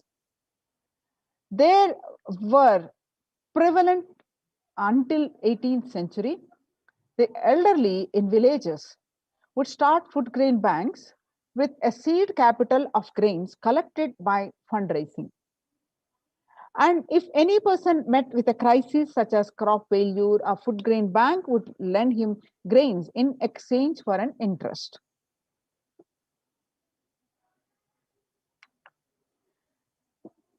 Compound interest was prohibited in grain banks. So, with the debtor was expected to return with the principal grain amount during the next harvest. The bank would expand its reserves of food grains based on interest earned and donations. At the time of severe crisis such as famine, the entire village would be able to withdraw these grains, and if required, all such grain loans would be written off on humanitarian grounds. In Hindu temples, food is shared for fee as policy. This was the case in both ancient times and in modern times. For 27 years, every month, the Hindu assembled community has served more than 3 million free organic meals in religious gatherings to everyone without discrimination and has served over 1 billion free meals in total. Such private and public efforts are crucial in ace the threats of starvation, which is estimated to hit 1 billion people worldwide. Next is monitor global health. The crisis requires governments to take aggressive, proactive measures to monitoring health. Smartphone applications have been used by the governments that are based on health code color systems that categorize individuals into 3 color groups based on their health status and travel history, and then determine whether they need to be quarantined. Now you're seeing the supporting documentation published in this article by the United Nations. Through their privacy-related concerns associated with these approaches, some of these measures, such as agile daily reporting systems for accounting of newly suspected diagnosed asymptomatic cases, number of deaths, and generating area-wide statistics have played an important role in proactively responding to curb the spread of the disease and are being considered for implementation by various countries. Now you're seeing the supporting documentation. Next is traditional medicine. Excuse me. In Hinduism, nature and planet Earth are respected as living divine mother energies capable of providing us with all our survival needs, that is food, medicine, etc. Through the traditional medicines such as TCM and Ayurveda are effective in addressing COVID-related issues. And a few years ago, a Nobel Prize was awarded for scientific work based traditional medicines. The mainstream Western medicine has chosen to characterize Ayurveda as pseudoscience and TCM as unscientific. Such demeaning of traditional medicine systems have led nations to consider taking defensive unilateral decisions to protect their interest. The outright rejection of the traditional medicine is not wise, and such policies should be revisited, especially as these medicine systems are time tested and have kept people healthy for several generations. Kailas Union recommends governments worldwide provide solutions like Kailasa's Hindu medicinal care, which includes completely free of charge services such as Ayurveda, Yoga, Siddha, Western medicines, and the multi-layered quarantine for complementing their ongoing public health efforts. You can see the supporting documentation here are projected.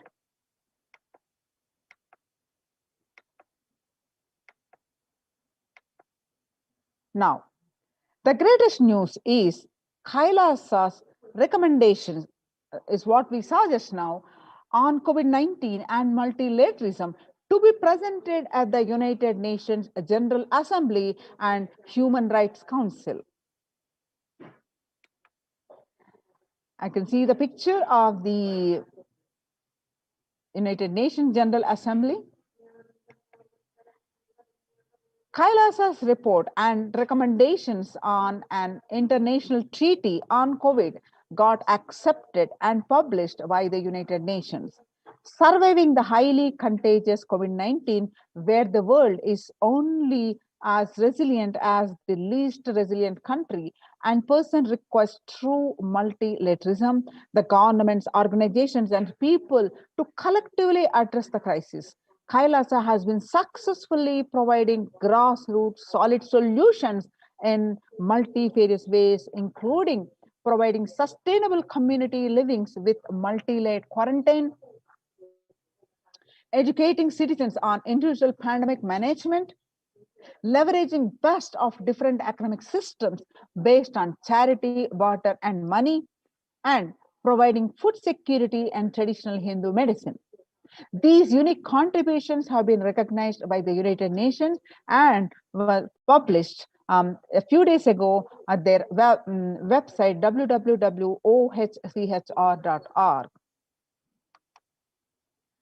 Now that we know the Kailasa is through Kailasa's ecosystem, the Supreme Pontiff of Hinduism successfully implemented the multi-layered quarantine and protecting the people, one and all. So make use of this opportunity and save your life. Sign up and join these COVID protection centers and register now through the link below, https://kailasa.org/Kailasa care.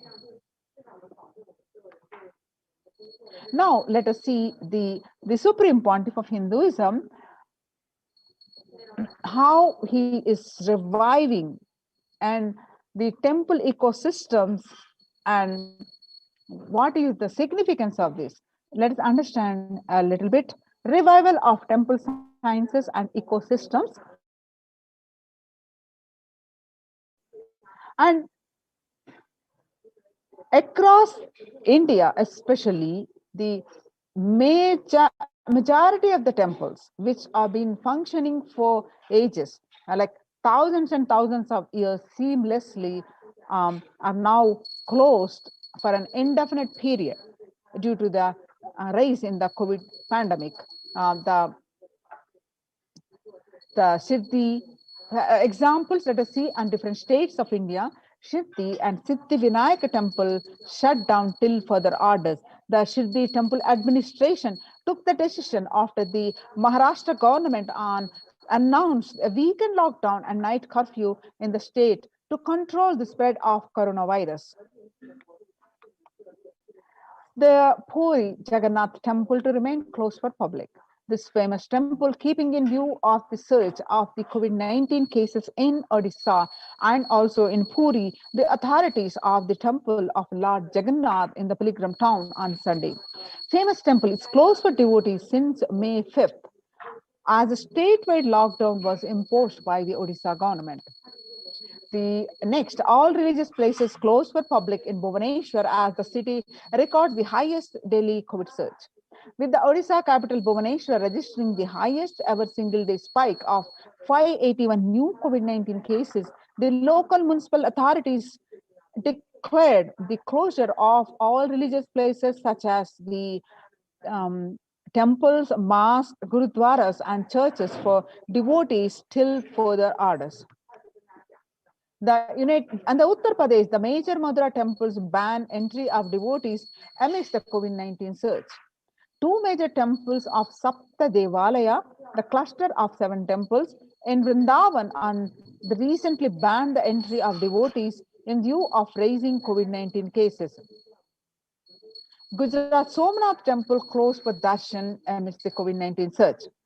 In view of surge of the COVID-19 infection, the Somnath Temple Trust has announced that the temple will remain shut for devotees from April 11 for an indefinite period. On the other hand, Tamil Nadu, the South India, Chola era temple murtis beheaded.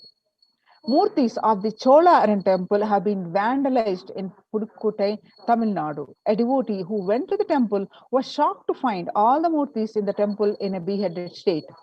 He lodged a complaint with the local police later.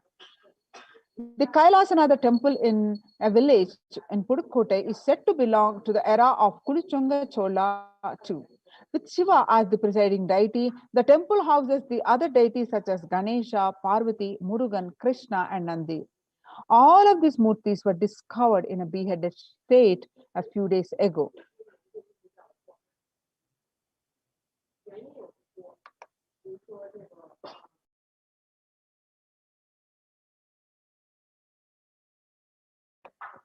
Now, let us see how the Supreme Pontiff of Hinduism contribution towards the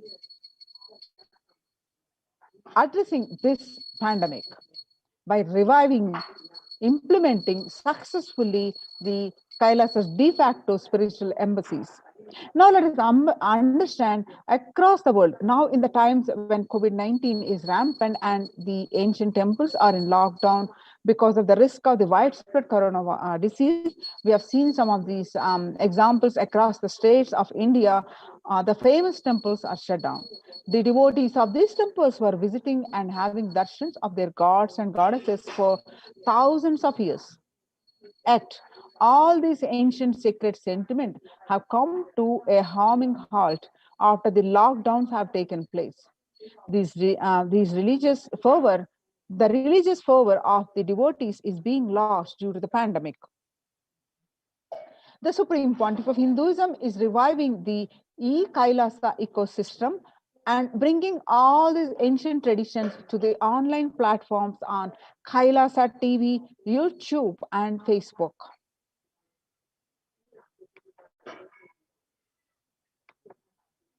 Now, let us understand the signs, the why we deity worship with the blessings of the Supreme Pontiff of Hinduism in his own words. Let's understand.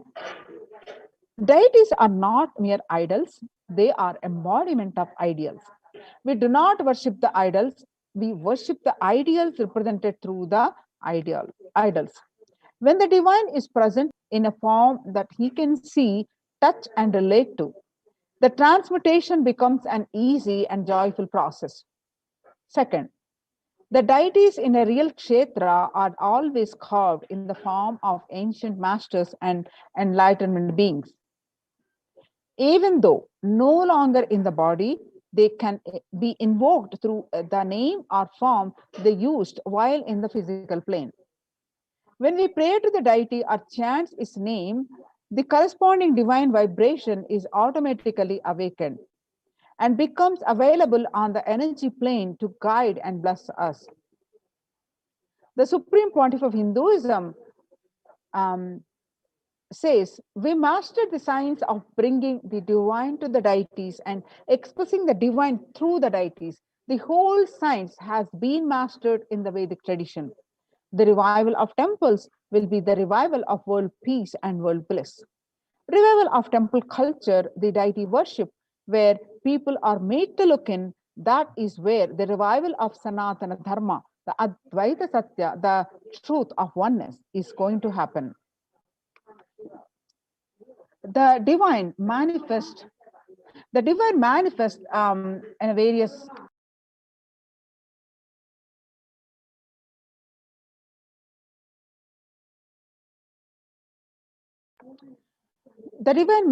in various auspicious qualities to save a devotee or to save the world from a destruction. For example, Shiva saved Markandeya from death. Markandeya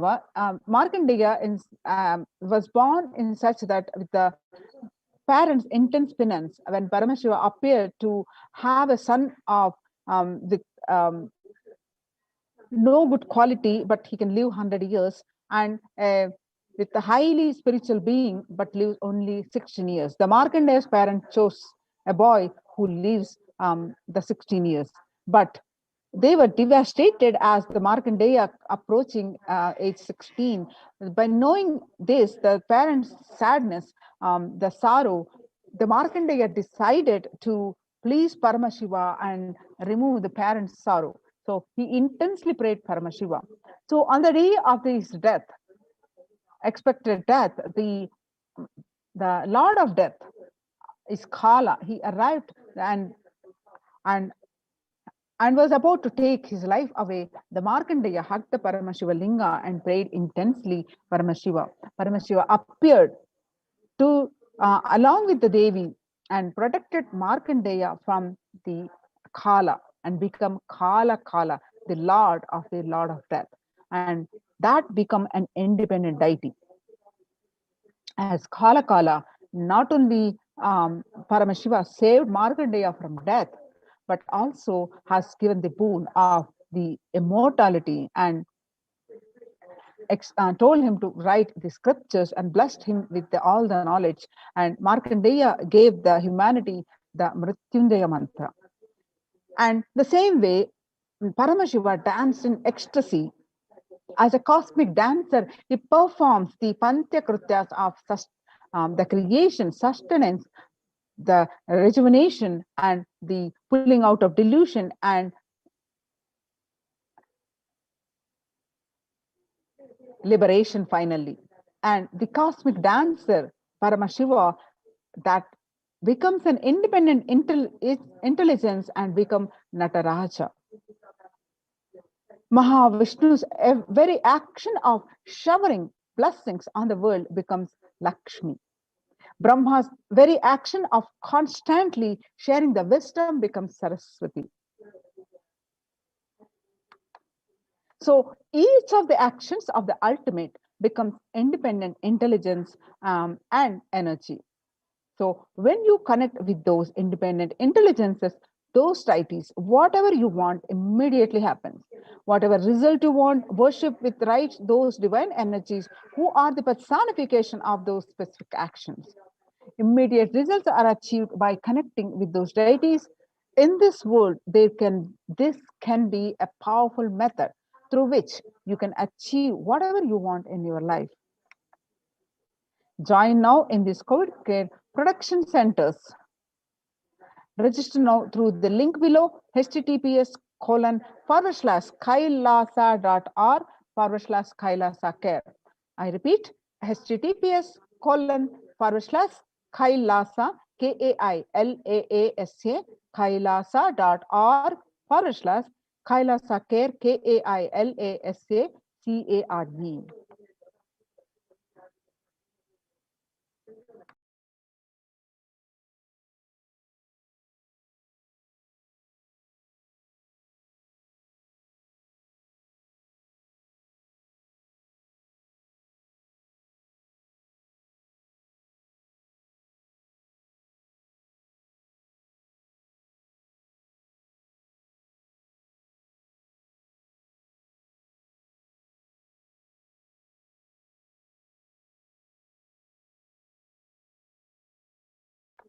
Now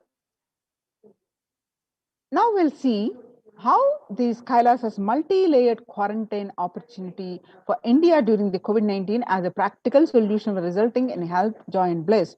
How the Kailas's de facto spiritual embassies, the level of the micromanagement, the level of details are implemented in these quarantine centers, in these de facto spiritual embassies, by the blessings of the Supreme Pontiff of Hinduism. Let us understand more about this. Let us understand what Devi revealed in recently about the Krimi Bhojanam.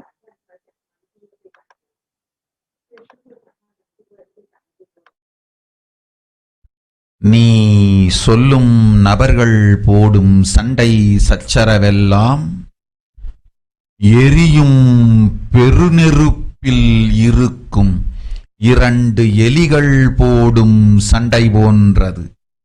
யார் சரி யார் தவறு என்பது இப்பொழுது முக்கியம் அல்ல. உயிர் காத்துக் கொள்ளுங்கள், எல்லோரும் நன்றாய் புரிந்து கொள்ளுங்கள். நன்மையைச் சொல்லுகின்றேன், உண்மையைச் சொல்லுகின்றேன். இந்திய நாட்டில் இருக்கும் மக்கள் எல்லோரும் கேளுங்கள். கருட புராணத்தில் வியாசன் சொன்ன கிருமி போஜனம் என்னும் நரகம் திறந்து நேரடியாய் இந்தியா மீது இடிபோல் விழுகின்றது.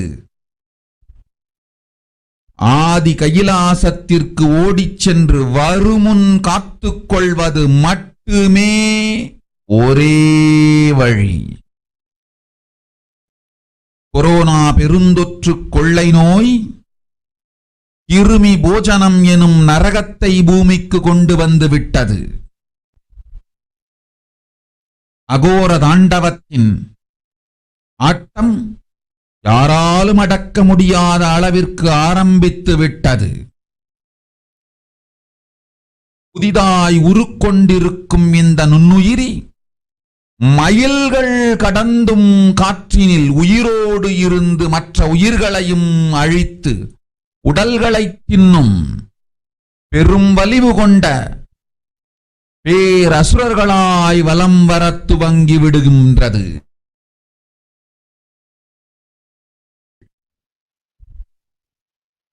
வருமுன் காத்துக் கொள்ளுங்கள், அது ஒன்றே வழி.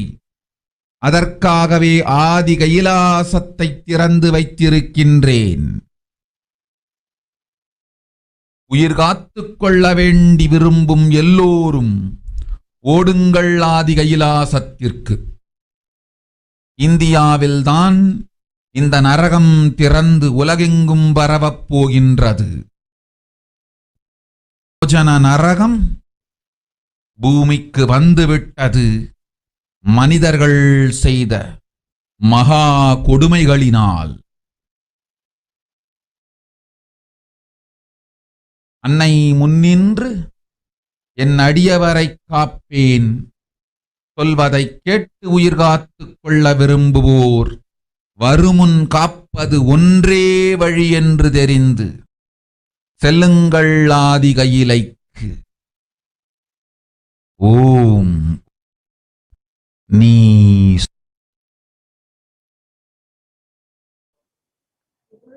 Now let us see the translation of this, of Devi Parashakti's Akashic readings on 31st May 2021. Everyone in India, all of you listen. The hell of Krimi Bhojanam that was mentioned by Vyasa in Garuda Puranam has opened and is directly falling on India as thunder. Running to Adi Kailasa and protection from it is the only way. Deadly corona life-taking disease has brought the hell known as Krimi Bhojanam to earth. The dance of Aghora Thandava, which no one could control, has started. This microorganism that has formed will be alive in air for miles together. Destroying other souls, it will eat bodies. It has started roaming as the great demons with tremendous strength. Understand properly, prevention is the only way. For that, I have opened Adi Kailasa for those who want to save their lives. All of you run to Adi Kailasa.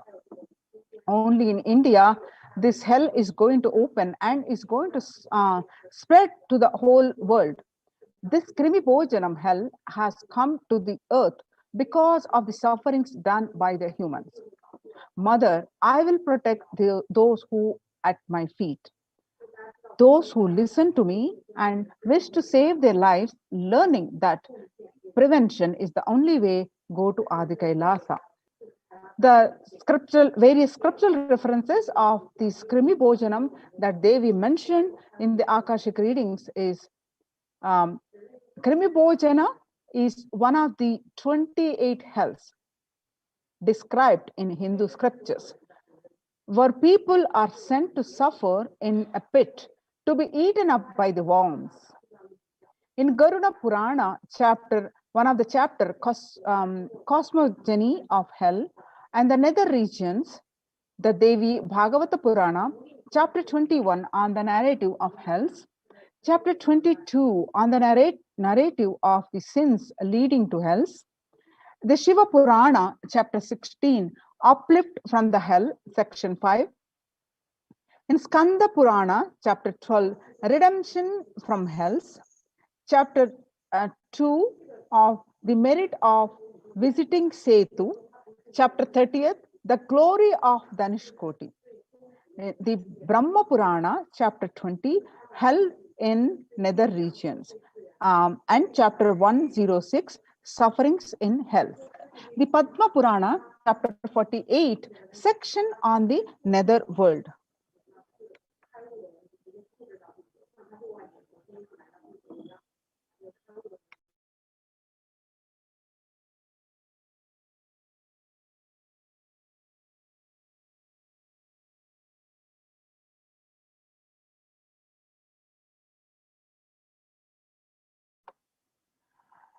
Now, if we some of the statistics around the world, the deaths in millions, 3 million, and the confirmed cases are in close to 140 million, and the daily death rates are about 12,744, and the other related so many current state of the world statistics you can see here. A quiet revolution has permeated global health crisis. Authorities have come to accept what many researchers have urged for over a year. The coronavirus can spread through the air. The new acceptance by the World Health Organization and the US Centers for Disease Control and Prevention comes with concrete implications.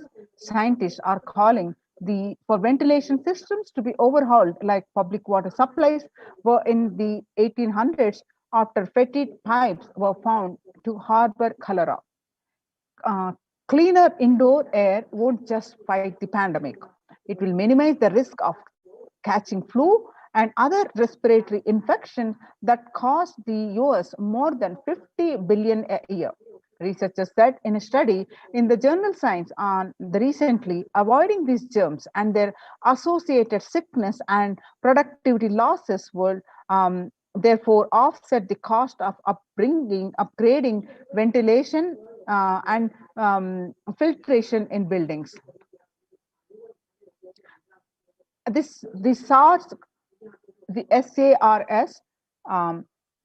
CoV2 virus can travel on very small particles that disperse quickly outdoors, but can build up inside.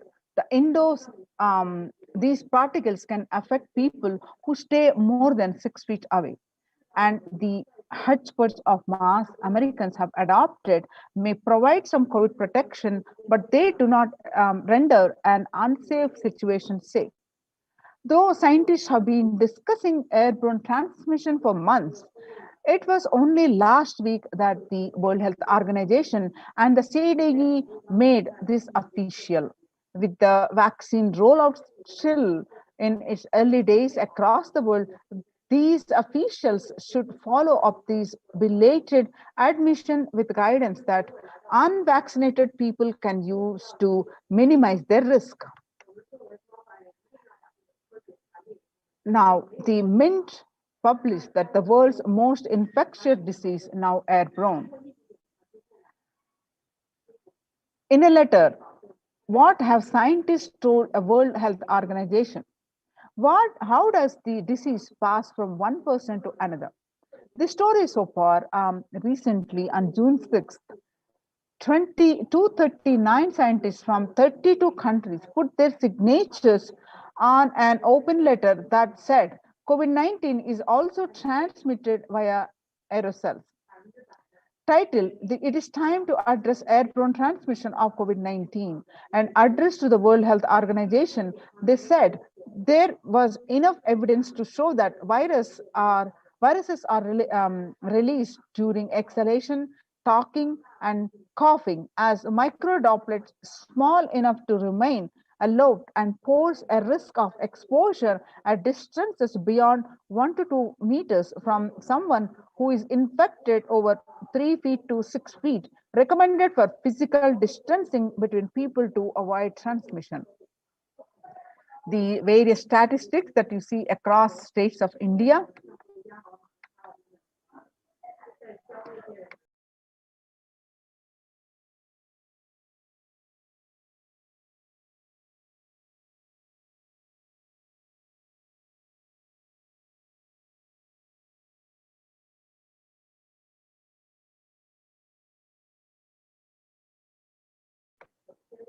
Now, the home quarantine is not possible in India.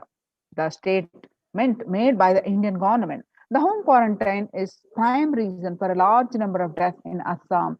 The Biswa Sharma, the Assam Chief Minister, Hemanta Biswa Sharma, said that the home quarantine is one prime reason for the large number of deaths and during the second wave of COVID-19 in Assam.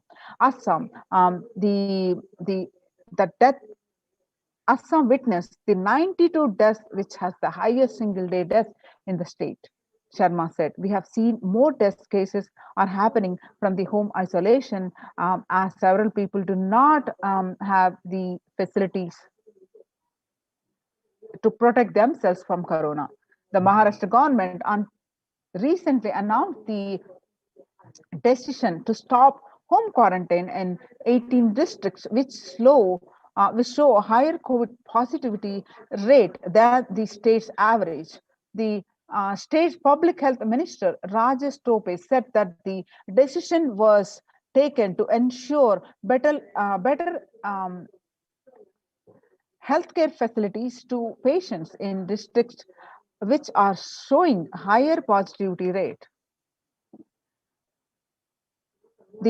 About 41% of the houses have just a single room, which is shared by about 5%. About 41% household in India have just one room or don't have an exclusive living room, and about 5 people share such accommodations. About 32% of the household have 2 rooms, and adding to the O's is the fact that only 47% of the household have access to water within the premises, and 42% don't have a bathing facility within the premises.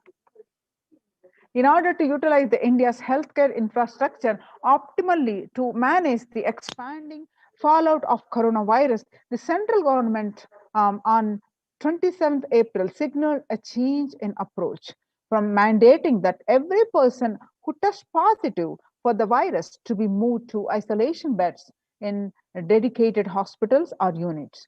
The government allowed home quarantine for those with mild symptoms. The key additional condition was that their house should allow for self-quarantine. That in India, it's easier than that. According to the census 2011, About 42% of Indian households were living in houses where an average 3 or more people were sharing a room. In the context of coronavirus, this challenge of physical distancing is greater in rural areas, about 45% of the households, than in urban areas, about 35% of households. Only one state, Kerala, is looking relatively dignified in this metric. And the all districts reporting at least 250 cases have anywhere between 34 and to 54 households, averaging 3 or more to a room. So, COVID-19 crisis, where is the space for home quarantine in cities? New Delhi, the health ministry last week said most cases of coronavirus had been asymptomatic or mildly symptomatic and had advised home isolation for such people. It is also said that 65% cases across the country were reported from the metros and big cities. However, this data suggests, and experts also agree, that the following ministry's guidelines on home quarantine is near impossible, particularly in urban households. The guidelines on the home quarantine say the person showing COVID-19 symptoms has to remain isolated in a well ventilated room, preferably with an attached toilet. If another family member needs to stay in the same room, it is advisable to maintain a distance of at least 1 meter between the two, it's stated. Now, when the first world countries closed their borders during a massive global emergency, Kailasa has opened its door exception. And these efforts have been recognized and highly appreciated by the United Nations. The Supreme Pontiff of Hinduism reveals, at least 6 months back, I became aware that the multi-layer quarantine is needed to protect people. If you are in India, if you want to protect your immediate family or extended family, anyone who will listen to you, get them immediately into our campuses. The various COVID protection care centers open across India are Adi Kailasa in Bidadi, Bangalore, Salem Adinam in Tamil Nadu, Tiruvannamalai Adinam in Tamil Nadu, Rajapalam Adinam in Tamil Nadu, Puduvai Adinam in Tamil Nadu, Pattanam Adinam in Tamil Nadu, Srirangapadi Adinam in Tamil Nadu, Tripuram Adinam in Hyderabad, Madurai Adinam in Tamil Nadu, Avattipalam Erode, Tamil Nadu, Huzur Adinam in Tamil Nadu, Baroda Adinam in Gujarat. Kailasa rushes to help as India finds itself on the verge of COVID-19 third wave. Multiple free COVID care centers opened across India. The various social services offered during the pandemic in Nithyananda ashrams across India. The spiritual services offered during the pandemic in Nithyananda ashrams across the India, and cosmic revelations on global pandemic. The free social services offered during the pandemic in Nithyananda ashrams across India includes medical care, which includes allopathy, Ayurvedic and Siddha medicine, fire safety equipment medicine, infrastructure to accommodate thousands, accommodation for multi-layer quarantine, emergency ambulances and ICU on wheels, personal protective medical equipment, groceries collected for Annadan, and organic farming. Join now in these Kailasa's COVID care protection centers. Register now through the link below, https://kailasa.org/Kailasa care. Now, let us see some of the glimpses from Kailasa's Department of Health on COVID protection for Adi Kailasa Sarvajnapi. The immunity boosters and COVID care supplements procurement allopathy immune boosters include zinconia, vitamin D, and vitamin C. Through Ayurvedic medicines, immunity boosters are being provided to protect all the residents of Adi Kailasa Sarvajnapeetham. Steaming once a day with tulsi, eucalyptus, nochi, and turmeric leaves. All these herbal leaves are taken from the healing trees here in Adi Kailasa. Twice a week, consumption of Kabasura Kundanir, a mixture of pepper, ginger, and clove, and other ingredients extensively aimed for boosting the lungs, improving the respiratory system, and treating infectious conditions such as cough, cold, and fever. The Neelavambu Kundanir to be taken once a week, Agatya Lehyam 5 days, and Talisadi Vatakam 3 to 4 tablets per day for 5 days, and Indu Ganta Kashayam and Amrutottara Kashayam both for 5 days, 1 teaspoon with 50 ml of warm water. And Sudarshana Kulika once in every 5 days, gargling with salt and turmeric twice a day, and spiritual routine Panchakriya, Haritaki, Castrile, neem juice, Pradama Vinyasa Krama, Trinetra Kumbhaka, and Puja. The basic sanitation and safety practices, which includes the disposal of soil pads, infected material, and the non-biodegradables done through incineration. The RO water systems for drinking water, cleansing and sanitization of overhead tanks, regular reweeding, maintenance and repair of electrical circuits, communication facilities for safety of the residents, compost pit filling with biodegradables. Immediately, the diagnosis and COVID care quarantine methodology includes the immediately upon arrival to the campus, occupants will be quarantined for 15 days. Swab test of RT-PCR test done on day 5th of quarantine. All hold handlers to be wearing a mask and gloves and keeping distance. Disposal of waste food to be done with gloves and mask. Disposal of gloves and mask by the incineration, and in case of an emergency, protective kits ready to hand to take a COVID positive patient to the hospital. Washing hands as often as thoroughly with soap and water or with alcohol-based hand sanitizer. Avoid sharing any items, example dishes, drinking glasses, cups, eating utensils, towels, bedding, and other items with other residents in the Adinam. The mask protection, wear a mask at all times when and if exposed to vendors or outside people. Double layer cotton mask should be changed every day up to 24 hours and can be reused after washing with detergent and sun dried. If it gets wet by saliva, secretions, or sweat, change it and wear a dry mask. The wet mask can be stored in a sealed plastic cover and washed with a detergent and reused later. You can see the picture here. The face shield will be provided as an extra protective wear for the people at the gate, interacting with the vendors and outsiders. Use of hand sanitizer, hand washing, regular steaming, taking of preventive kashayams. The kashayam is an herbal drink. Turmeric salt water gargling and bathing with washing clothes with history of any exposure. If symptoms appear,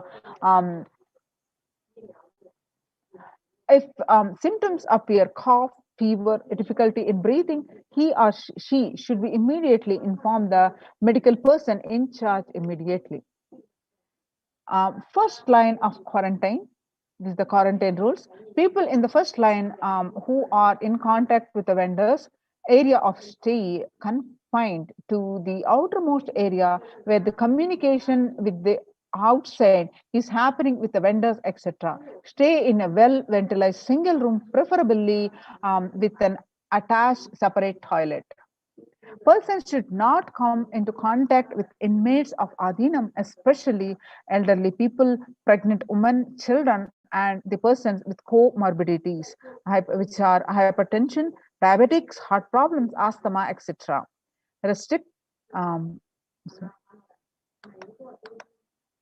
Restricts his or her movement within the area room, the first line of quarantine.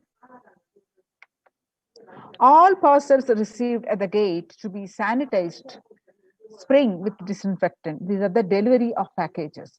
All deliveries will be contactless delivery. Wearing of free coverings and hand gloves are mandatory if contactless delivery is not an option, or request the delivery to be left in a protected and isolated place.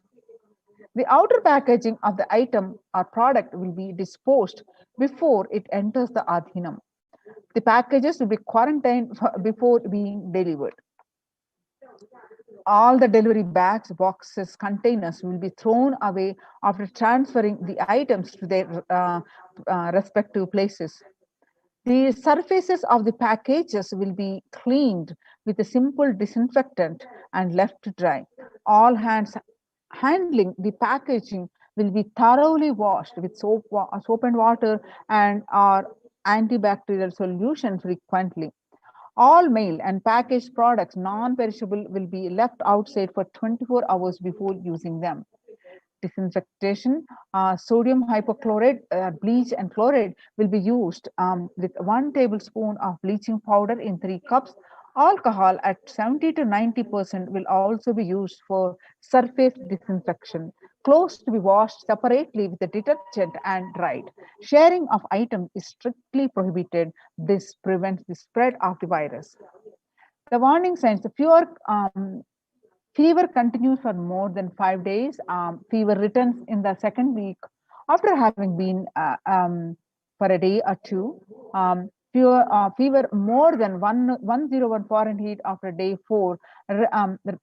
Resting heart rate, which is if it's above 110, when there is no activity happening. If it is above 110, breathlessness, tightness in the chest, and oxygen saturation of less than 94% on pulse oximeter.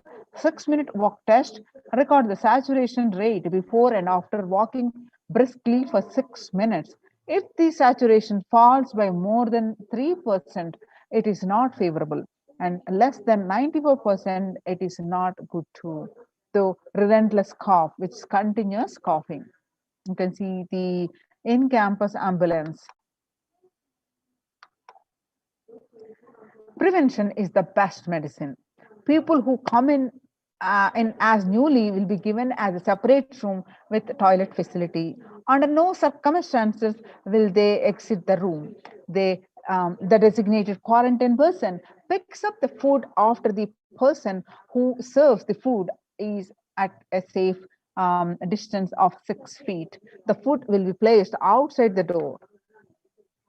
Monitor the temperature, pulse rate, and oxygen saturation levels once a day and more often if the person is symptomatic. Take paracetamol and ensure good hydration, have a nutritious diet, and stream inhalation twice daily, and salt and turmeric water, hot water gargling twice a day.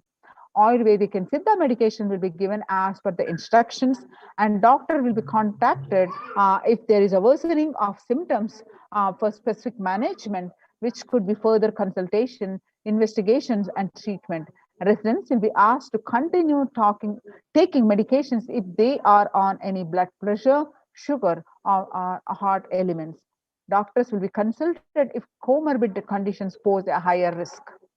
Residents on medication will be asked to bring 2 months of supply till the Adhinam is able to organize the medications for them. Residents will be asked to take a long deep breath, pranayama, lie in prone position on the tummy as much as possible so the lungs expand well.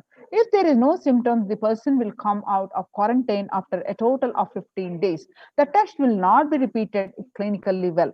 If there are symptoms, the person will need to be retested and need medical opinion and necessary investigations and treatment.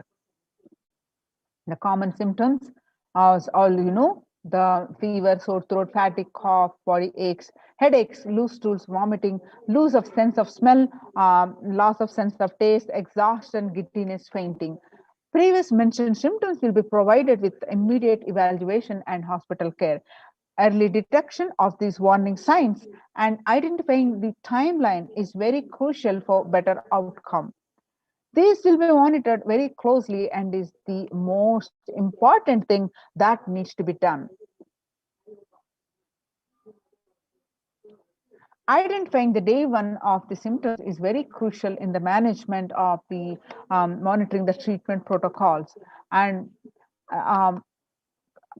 just going over the various measures, the micromanaging, the extremely implemented to the core, every aspect of any possibility of the spread of this virus or any contraction suspect, anything, everything is absolutely taken care with the help of the medical team and all the supporting team here in the Adi Kailasa. So, and successfully implemented, and now it is recognized by the United Nations of this highly and highly appreciated all these efforts by the Supreme Pontiff of Hinduism, along with his in this Kailasa's de facto spiritual centers. You can see various rules, regulations, quarantine, and what to do in case of emergencies, all the equipment which are taken care, everything to the micromanaged every step of this protection. So by the blessings of the Supreme Pontiff of Hinduism. So make use of this opportunity, protect yourself from Corona. So join COVID care protection centers, register now through the link below, https://kailasa.org/Kailasa. I repeat and spell out https://kailasa.org, KAILASA.org/Kailasa care, KAILASA care.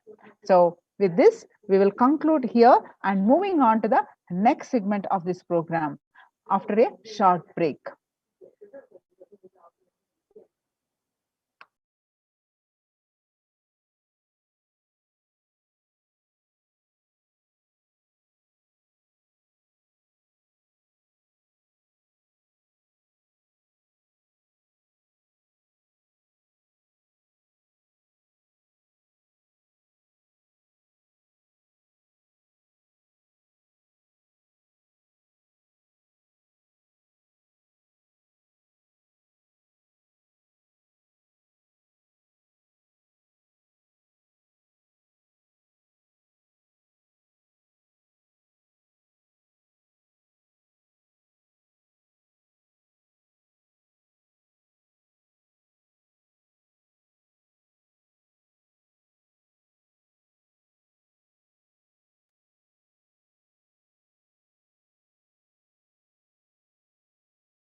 Ma lights ma.